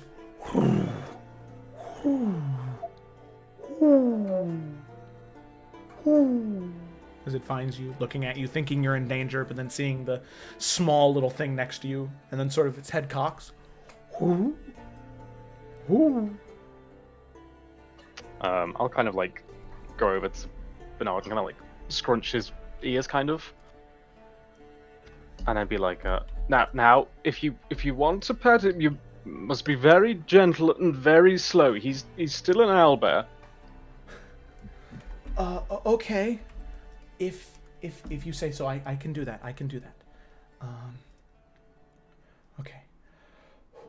So you see her slowly begin to approach and make her way. So we'll drop it down there, and then also, just because there's a, yeah, it was a pretty insane thing here. I'll go ahead and throw it in there so everybody can take a look at the owl bear. So this is it right here. There you go. That is an owl bear. That's what Bernard is. Big old bear with the face of an owl. So she kind of tepidly steps forward and then reaches a hand up very, very... She says, "Oh, wait, I have an idea." She snaps twice. Her eyebrows furrow. And that purple hand appears and slowly reaches down and begins to scratch behind its ear. Now, Cyrus, how does Bernard react? You are his creator. I think he'd be kind of like, probably a bit unsure at first, but be like, actually, this feels kind of good. This is chill. Okay, very cool. Very cool. So, Bernard kind of...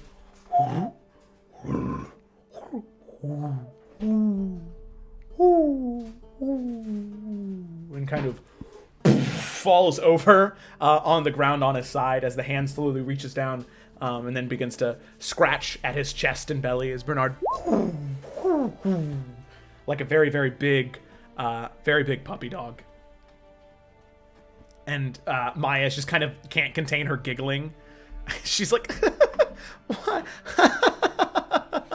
Oh, he's so silly. Oh my gosh. And this burst of laughter that you had, I mean, seen a little bit when she got excited, but now she is like almost rolling on the ground laughing from this silly little, well, not little, very big owlbear.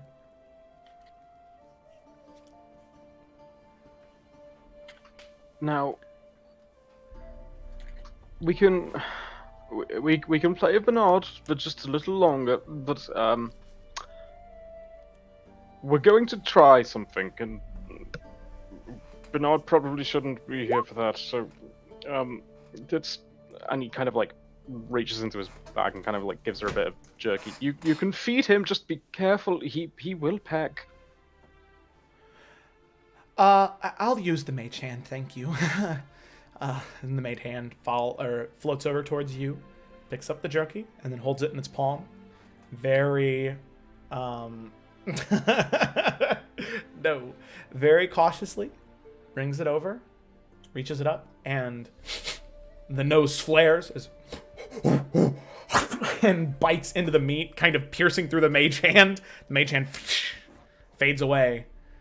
From the damage sustained, and Bernard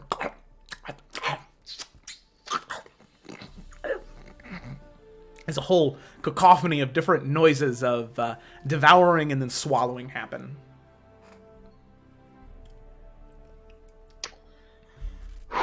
Okay, now, before you try and remember what Emeril told you, we're going to do something that's a very bad idea, but what's a better way to learn than practice makes perfect? Now, say goodbye to Bernard. Bye, Bernard. And Cyrus will kind of give him a pat and ruffle his feathers on his head, and then like lob a piece of jerky. As he begins to take off in whichever direction you throw it, chasing after the beef of jerky, very content to chase his prey. And Cyrus will take a swig of his flask and say, "Now, did Emeril let you do anything stupid?" No, he always made sure that he was always there whenever I did anything, because he said he had a student one time who tried to do something and then they blew up. Excellent. We're going to do something stupid. Okay. Okay, yeah. Let's do it. Now, Cyrus will like hold one finger up and take another swig and be like, "This is probably a bad idea, but fuck it. I'm the teacher now. Right. Stand a little further back. Okay. Little more. Okay. She's like at 20 feet now. Little more. Okay. How much further do I need to back up? Is this okay? She's about 40 feet now. That's. I'll back up maybe a 5 couple more of feet. Yep, okay. Yep, She's good, about 45 feet. Good. Right.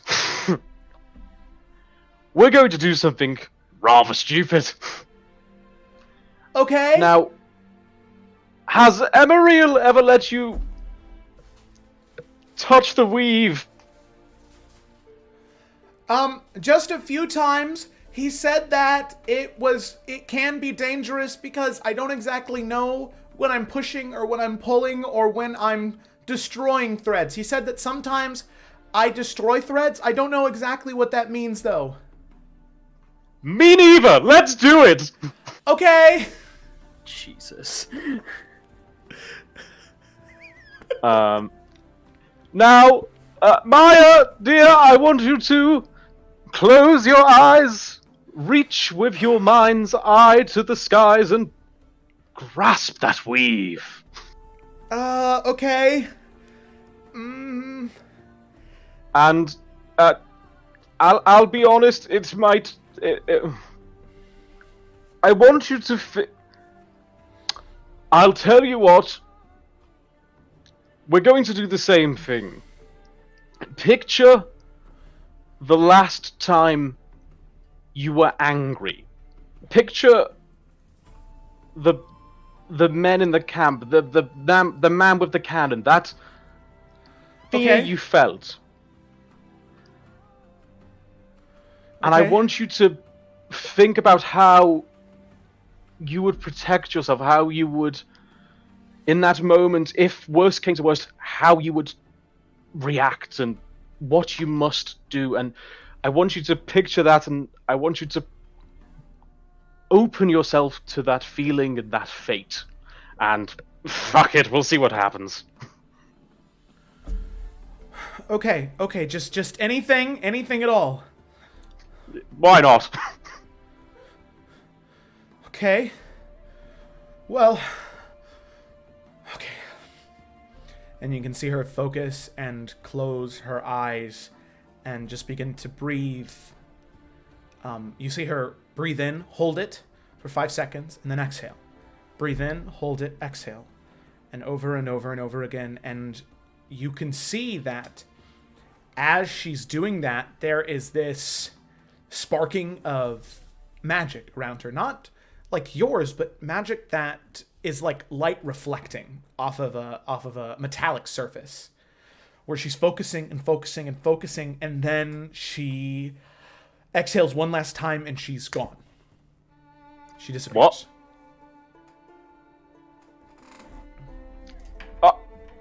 So I'm gonna roll Shit. a D100. Fuck. That's a 92. Oh, fuck! This is in character. Cyrus saying, "Oh shit!" Okay, alrighty. So as you're yelling out, she says, "No, I'm still here. I'm invisible, I think.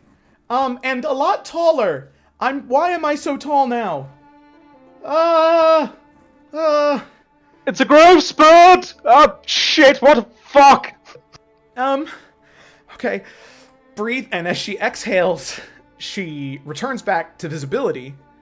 She's no longer invisible, but where she was small before, right, where she was like one size category where she was considered small, she's now medium-sized. She still, proportion-wise, is the same. Like, she still looks like a 14, 15-year-old girl, but she's just taller. She's kind of stretched out, like in Photoshop with a, and she's just kind of like, was this supposed to happen? I thought about what I wanted to do, and I couldn't think of anything to hurt him, so I just thought, I don't know, I thought that I would want to be invisible, and then I was, and then, I don't know, I was thinking about the weave, and I was pulling, because I wanted to be gone so bad, I didn't want to exist anymore, so I was gone. And then... I mean, I think that we've pulled and stretched a bit. Well, that's not very nice. When's this gonna go away? Am I just like this forever now? Is this who I am? Am I the tall 15-year-old? And then about that point, she shrinks back down. Oh, okay. I'll admit, this teaching is a new experience for me. I am... Oh. I mean, I'll be honest. At least yours went away. I'm 8 years older than I should be. You aged 8 years? Yes. What? Okay, so I have a really important question. I'm not going to shrink myself. That's not happening. No, can I try that again? Yes. Fuck it, I'll do it too! Okay. Alrighty. So, she once again focuses. She thinks... Wait, back up! Oh, okay, yeah. She focuses, and she starts saying, "It's just so mean. Why were they so mean? Why?" And she starts, instead of having a calm breathing, she starts to breathe more aggressively and faster paced. And then she turns away towards facing you and just opens up her eyes and rips her hands down, slamming down onto the ground. You can see just this hail of daggers, just and this 5-foot cube just slamming down 10 feet away from you. And another D100, that's 85. I have it pulled up here.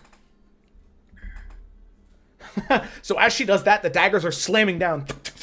You can see 3 versions of herself, kind of like a mirror, shatter away from her and just kind of now spinning around her, making your vision of where she actually is much, much more difficult. You recognize this spell. She just cast Mirror Image as well. Whoa. Why are there 3 of me? 4? Oh, that's pretty cool. I could do that too. I use it just to annoy people, and I mean they can't deal with 1 of me, so fuck it, they can't deal with 4. Okay, so then you cast Mirror Image. So are you invoking the Tides of Chaos to also? Oh yeah. All right. Yeah, so I'm casting Mirror Image, but I'm doing it with the Tides of Chaos. For no reason. All right. Go ahead and roll a D100 for me. If it is real bad, I am gonna try and remaster this shit. Okay, so with that 45, you cast it and you begin to slowly float off of the ground because you just cast Levitate on yourself. Whoa, are you flying? He will like kind of imagine like fuck, what film was it where they're like floating in bubbles and just like lazily Willy Wonka. floating upside down and stuff. Yeah, so it's like Willy Wonka, but he's drinking a flask of wine and being like, "Yep." Oh my god! Can you? But there's like mirror images of Cyrus floating upside down drinking wine. It like LSD come to life. Like, what? That's fucking awesome! Whoa! Can I? Okay. And she's gonna think really hard, and she is going to. Oh, thank you for the follow, whoever. Oh my gosh, so she's gonna, so she's gonna focus and go, okay. And you see this, like, knife of ice conjure in her hand, and she throws it into a tree, and it shatters and breaks, and she's got to roll another D100. That's 26. This is wild, man. So, oh no! So she throws it. Ha! Yeah! Wait, oh no, I don't feel so good. Oh. And you can see that her cheeks begin to grow a little more plump, and her stomach begins to bloat a little bit, and her clothes begin just to tear in certain places as she begins to put on a lot of weight very fast. Probably, if you were just to guess, about 100 pounds. And she...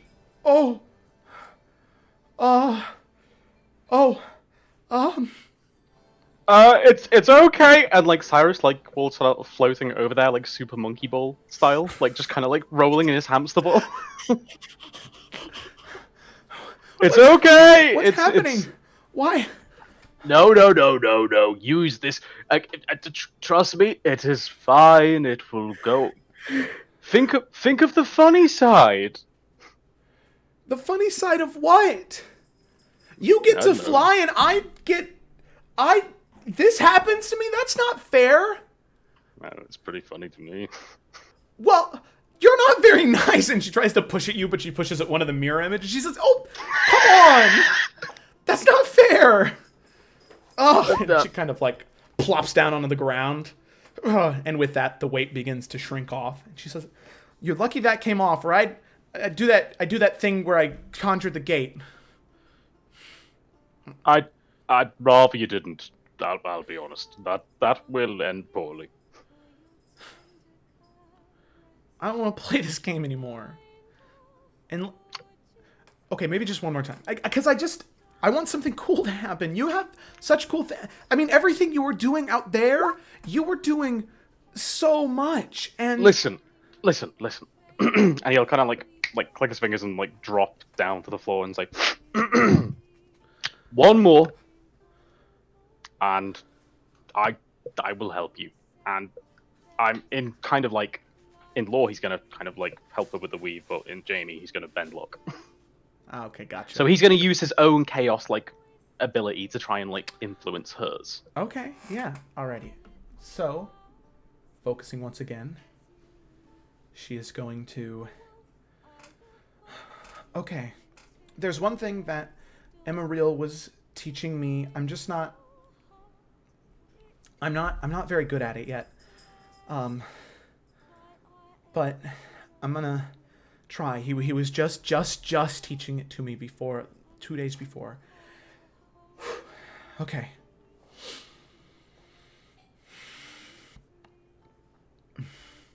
You see her breathe, calm herself, and in this clearing, you can see that she is focusing very hard. And once again, her skin begins to turn almost translucent, where she's got this almost like chameleon-like skin sometimes.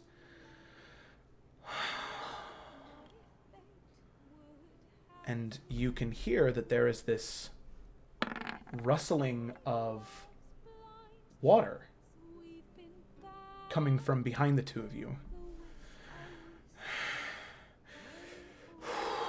And as she's breathing, you can hear the water that's in the stream right next to you begins to slowly and begin to rise. And rising up, maybe maybe 10 feet tall, 10 feet wide, and about 30 feet long, and just begins to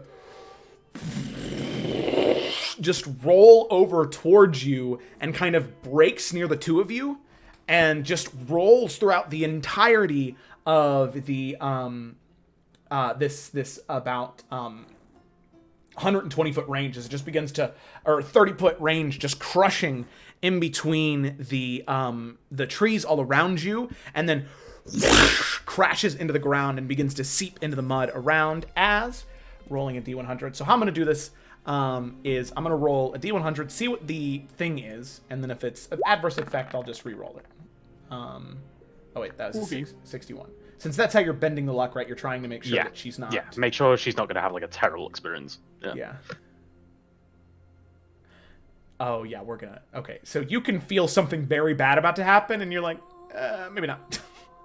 So... I'm gonna, like, Fonz hit that jukebox. So, rolling again for a 41. Oh my god. So you bend the luck, and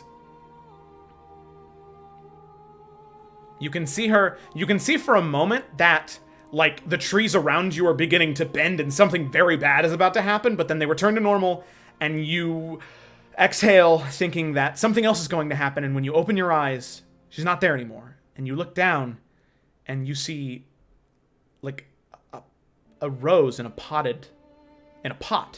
where she was standing. No. And there's a brief moment for like 5 seconds where you're like, fuck. And then at the 6th second, right as you're about to like yell something out and do something, the potted plant returns back to her, and she... Why can't I have anything cool happen to me? I turned into a plant? Why'd you stop that other thing? That other thing seemed really cool. It seemed like I was gonna break something. Yes. I mean, I'll be honest. I think turning into a plant's pretty cool. I'm not gonna lie. I'm kind of jealous of that one. Of the plant? Oh, yeah, I'm not even... Honestly, I'm not even being sarcastic. I am legitimately jealous right now. I can't do that. Are you being for real? For real? This is Joe. Yeah, I am. Okay, alright. Because she's gonna stare at you for a second with these, like... She can insight me. I'm being legit. Well, that's like, what she I does. think that's cool. She kind of, like, stares at you and makes a conclusion, and her eyes go from squinting back to normal. And she says, "You really mean it?" Genuinely, I think that's pretty cool. I mean, you had your own pot. Where's that even from? You made a pot? I did make a pot, didn't I? I mean, we just ignored the waves and the fact that you have conjured elements. You literally have. You said before you've never made elements, and now Well- you're literally throwing shit around. Well, I'm not. I don't know. The way Immeril talked to me about it is he said that there's a difference. There is evoking magic, and then there is evoking elements, and then there's creating it. So I've never been able to evoke it. I've never been able to channel from a plane of an element or a plane of healing magic or anything. I've never been able to evoke anything. It's just not me. But I can conjure elements. I can either take them from where they are and bend them, or I can just create them. I can.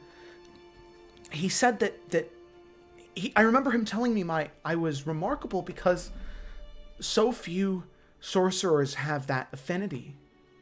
He said even the strongest ones can bend the weave and change it. That they can change the weave when they become powerful enough. And all I've known was him my entire life. I have no idea how I ended up there or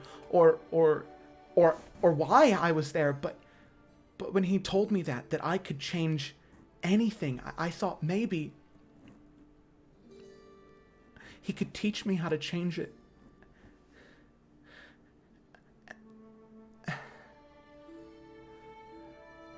Never mind. Sorry,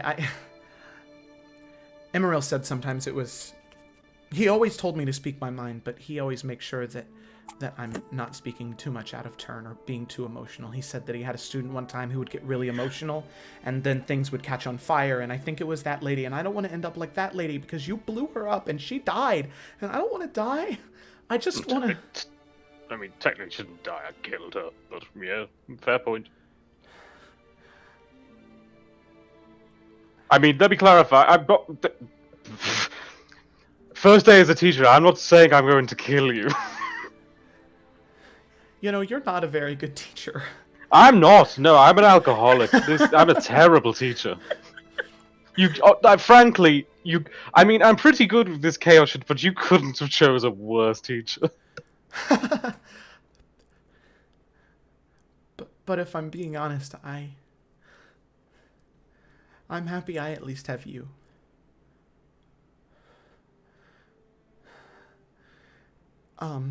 And she kind of shies away and then kind of walks towards you and hugs your waist.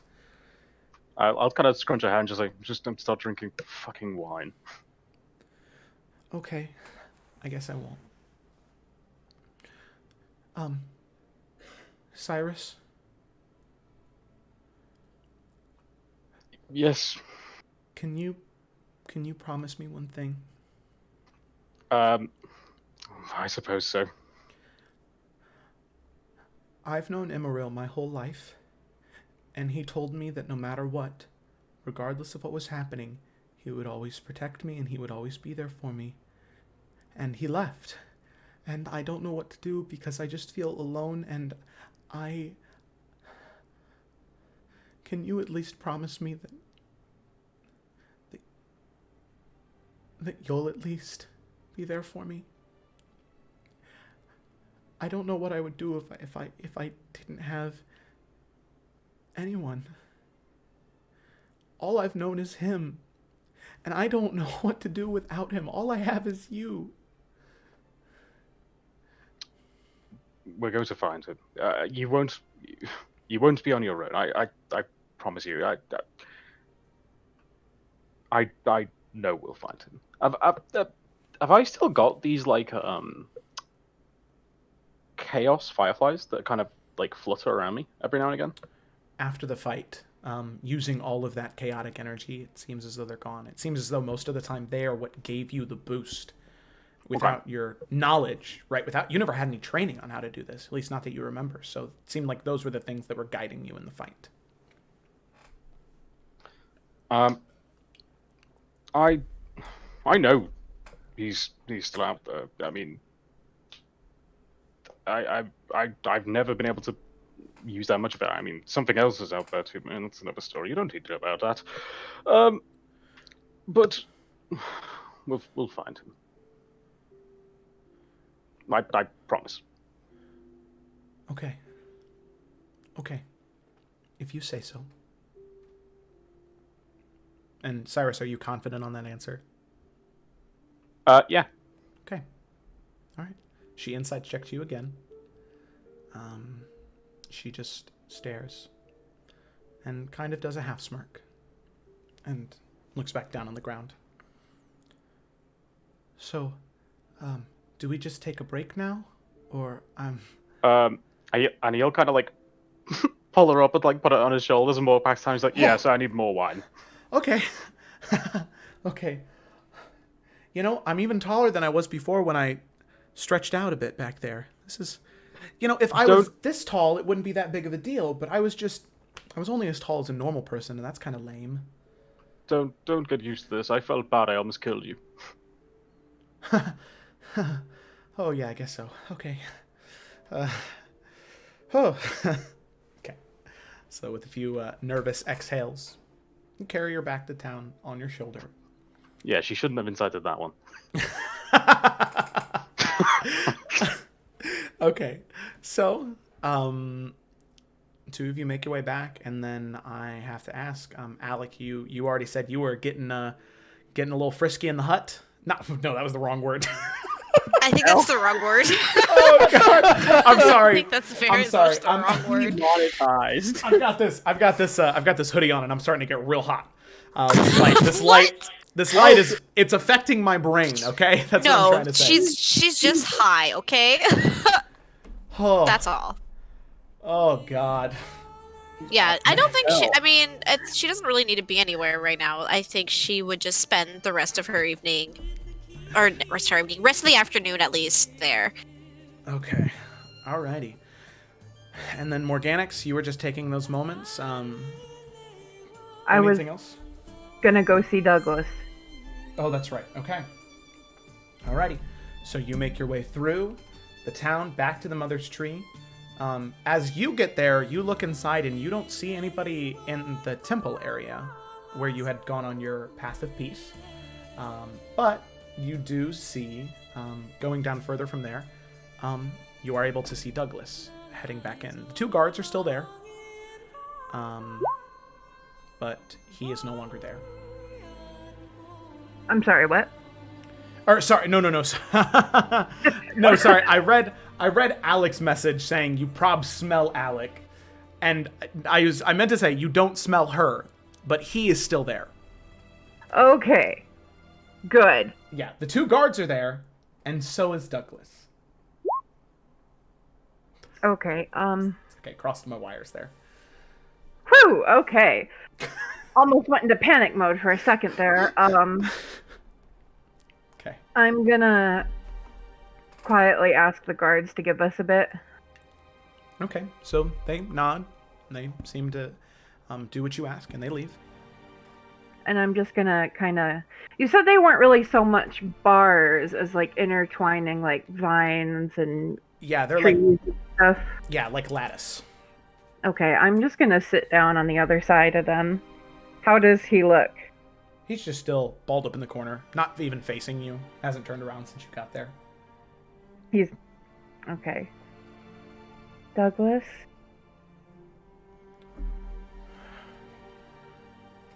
What? Can we talk? We can, I guess.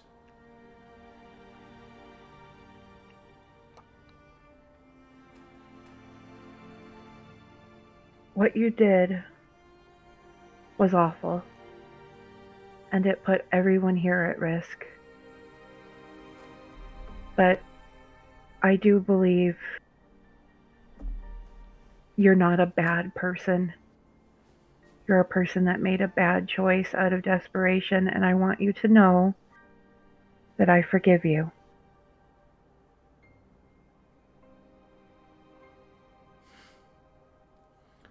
Why would you forgive me? Apparently I'm nothing more than a traitor. Probably right. My sister's probably dead and I did it for no reason. None at all. No reason for hope anymore. See the There's way. always room for hope. There has to be. And he kind of turns around and looks at you. You really think so for me? Between that that Varnast and Alec, the two of them, I'm sure after this is all over with, I'm gonna get put on a spit. Not if I have anything to say about it.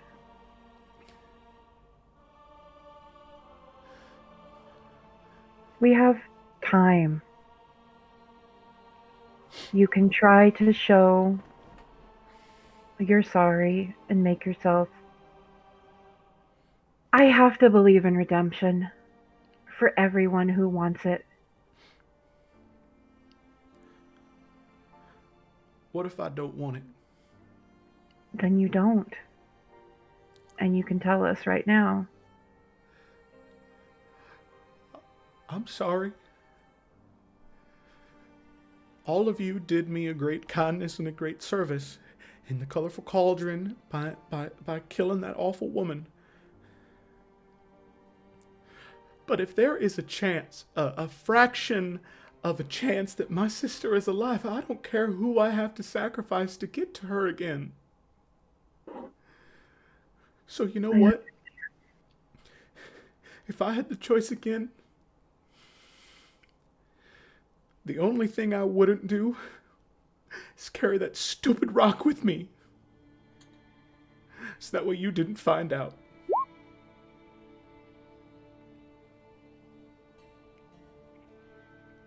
Are you going to work with us?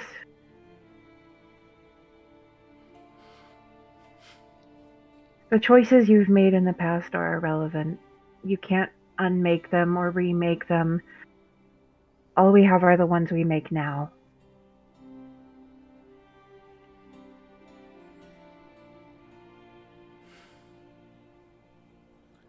I'd like you to go ahead and make a persuasion check. Oh, Lord have mercy. The first actual roll of the night. Look at that. Isn't that good to get it 3 hours in? I didn't even think about that. Oof. Shouldn't have said anything. I'm sorry. It's my fault. Look at what you wrought. I never roll good when it counts. Are you kidding me? Organics.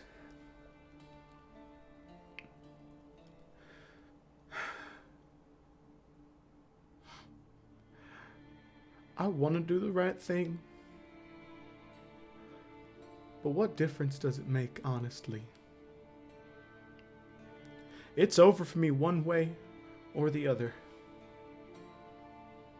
One way, they kill my sister because they found I'm working with you, or maybe the other way, in some divine intervention, I die doing right by them, and they let her go. But what good does it do if I help you and then Alec or Varnas, they kill me, and then my sister dies too? Nobody gets help then. I'm fighting against that. And I don't believe Alec wants to kill you. The ugly truth is you are more useful to us on our side. And all I can tell you is if there is any chance, if we ever get back to New Efera, I will try to find your sister.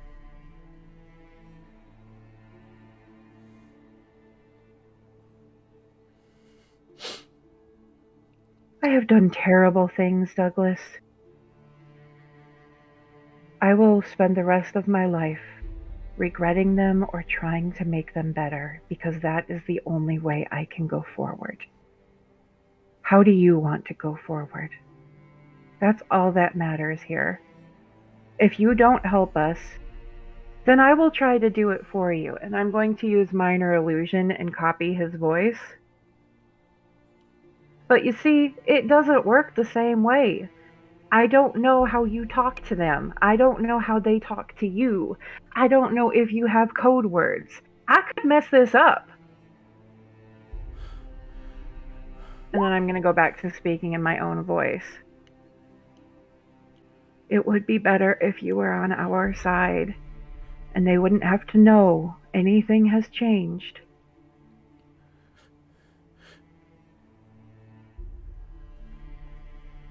Can you do that again? Okay. And he kind of scoots over towards you on on his knees and gets closer to the lattice of the interconnecting vines. Okay, I will use minor illusion and take on his voice. What do you want me to say? I didn't know you could do that. Of course they could do that. You said it that you don't know how we speak, that you couldn't do it right because you don't know how we speak. Light blind me and neither do they. When I heard my sister's voice, I said, "Hi there, Springgrass, how's it going? I missed you so much."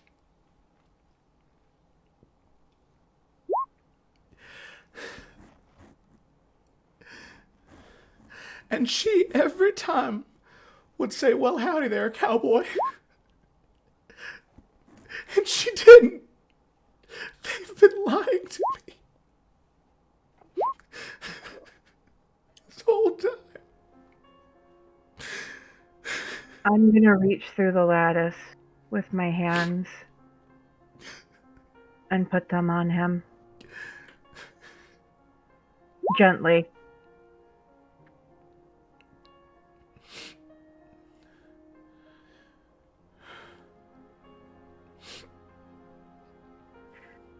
Douglas, they probably don't even know who your sister is. How could they? She's one person in a city bigger than anything I've ever seen before. They maybe just made a feminine version of your voice.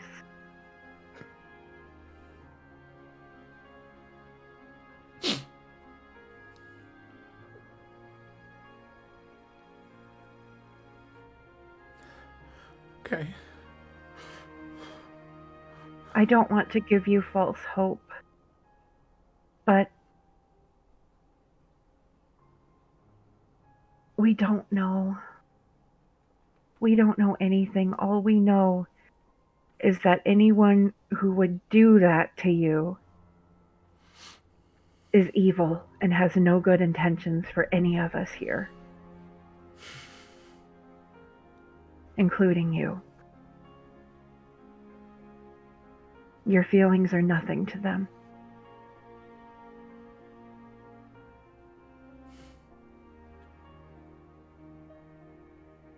But there's something to me. All right. No persuasion check necessary. As you look into him, resting your hand on his shoulder, he reaches up and clutches it. And he looks at you and he says, "All right then. So then tell me what you want me to do to get back at those evil fuckers. I'll do anything. I don't care."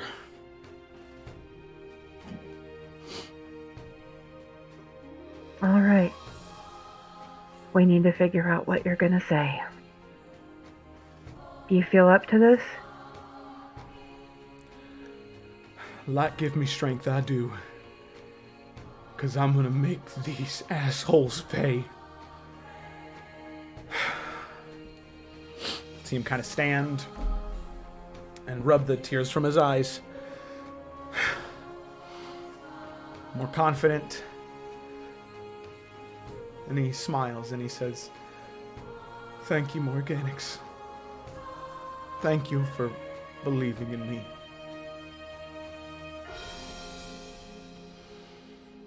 You're welcome, Douglas. He smiles just a little bit. A person with renewed hope. And even if it's only a small amount, brighter outlook on life. So, with that knowledge that he's willing to help you do whatever it takes, you head off to gather your allies and talk to them about what your next step is Because, no, ladies and gentlemen, no, that is where we are going to end tonight's session. Everyone got 2 seconds but me. That's bullshit. Oh my god, there are tears in my eyes. Fuck. No, you can't do this. Fucking hate you people. No. I'm sorry, Ryan. I'm sorry. It's like also partly my fault, guys, that we started so late, and I'm so sorry. Oh, No. It was perfect. Right now. I hate you. Gotta go a little bit more, please. Sorry. See, Mark is on your side and on my side. He said, no, keep going. I mean, actually, don't go. Good move, DM to DM. Stop now. I have to wait 3 weeks. I'm so sorry. Fucking thing. No, it's not. I'll just cancel the play. Oh my god, Ryan, I'm so sorry. You're so angry. Oh, Does anybody care about this? Really? God. When he was messaging me too. Oh, Ryan, I'm so sorry. I know, I cried twice tonight. Like, there were literally tears in my eyes twice tonight. No. Your face was just a show in itself tonight. Oh my gosh. Holy shit. Good. I have Well- so many fucking feelings. I know. Oh my god. More LS, you came in fucking clutch when you were like, we don't know your codes. We don't know how you talk. I was like, yes, she got it. Oh, I thought I screwed the pooch then. I thought he was just gonna give up on life. Like, oh, she's dead. Now I die. Woo! I didn't even think about that, but that makes so much sense. I was like, oh, and I've lost him. I've just once again fucked everything over with the best of intentions. Well, because sometimes words are so Very good. on brand for Morgonic. Let's be real. Oh, gosh. Well, thank you so much for watching, everybody. Dang, 14, 15, 13 viewers. That's crazy. Remake your why I play D&D video and just cool quotes from history. Oh, yeah. Thank you so much for watching. I greatly appreciate all of you. Had a couple of followers already. That is amazing. I am in love right now. I'm over the moon. We love you guys. Oh, thank you so much for watching. Share it with your friends. I'm going to make a clip of this like ASAP. Share that with your friends. Be like, hey, check out this. Which part? I know. There's like every single moment tonight. I just send the entire session to your friends and be like, hey, check this out. Watch it all. The DM cries twice. It's really funny. And then they'll be like, wait, that wasn't funny. That was sad. And you'll be like, ah, gotcha. Okay, but thank you so much. Please follow. And if you would like to show your support to the Twitch stream and you happen to have an Amazon Prime membership, you can actually sub to the Twitch stream for free as a sort of free token from Amazon Prime because they own Twitch. Or you can just sub. They really do. I will also say that everybody already sounds amazing, but any money we make, as soon as I'm able to cash out from Twitch, that money is going towards upgrading the equipment of my players first, and then I'll start taking some of that money because I want to make sure I get them as clear and as beautiful sounding as possible before we move on any further. So thank you all so much for watching. I cannot stress how much you all mean to me for taking time out of your Friday, Saturday, or Tuesday to listen to us play D&D. It honestly makes me so goddamn happy, and I might start crying again, but at least this time it's for a happy reason. So thank you so much for watching, and I hope that you have a wonderful, wonderful, wonderful rest of your evening. Farewell, and I hope that you have a great rest of your night. All right. Bye. Bye.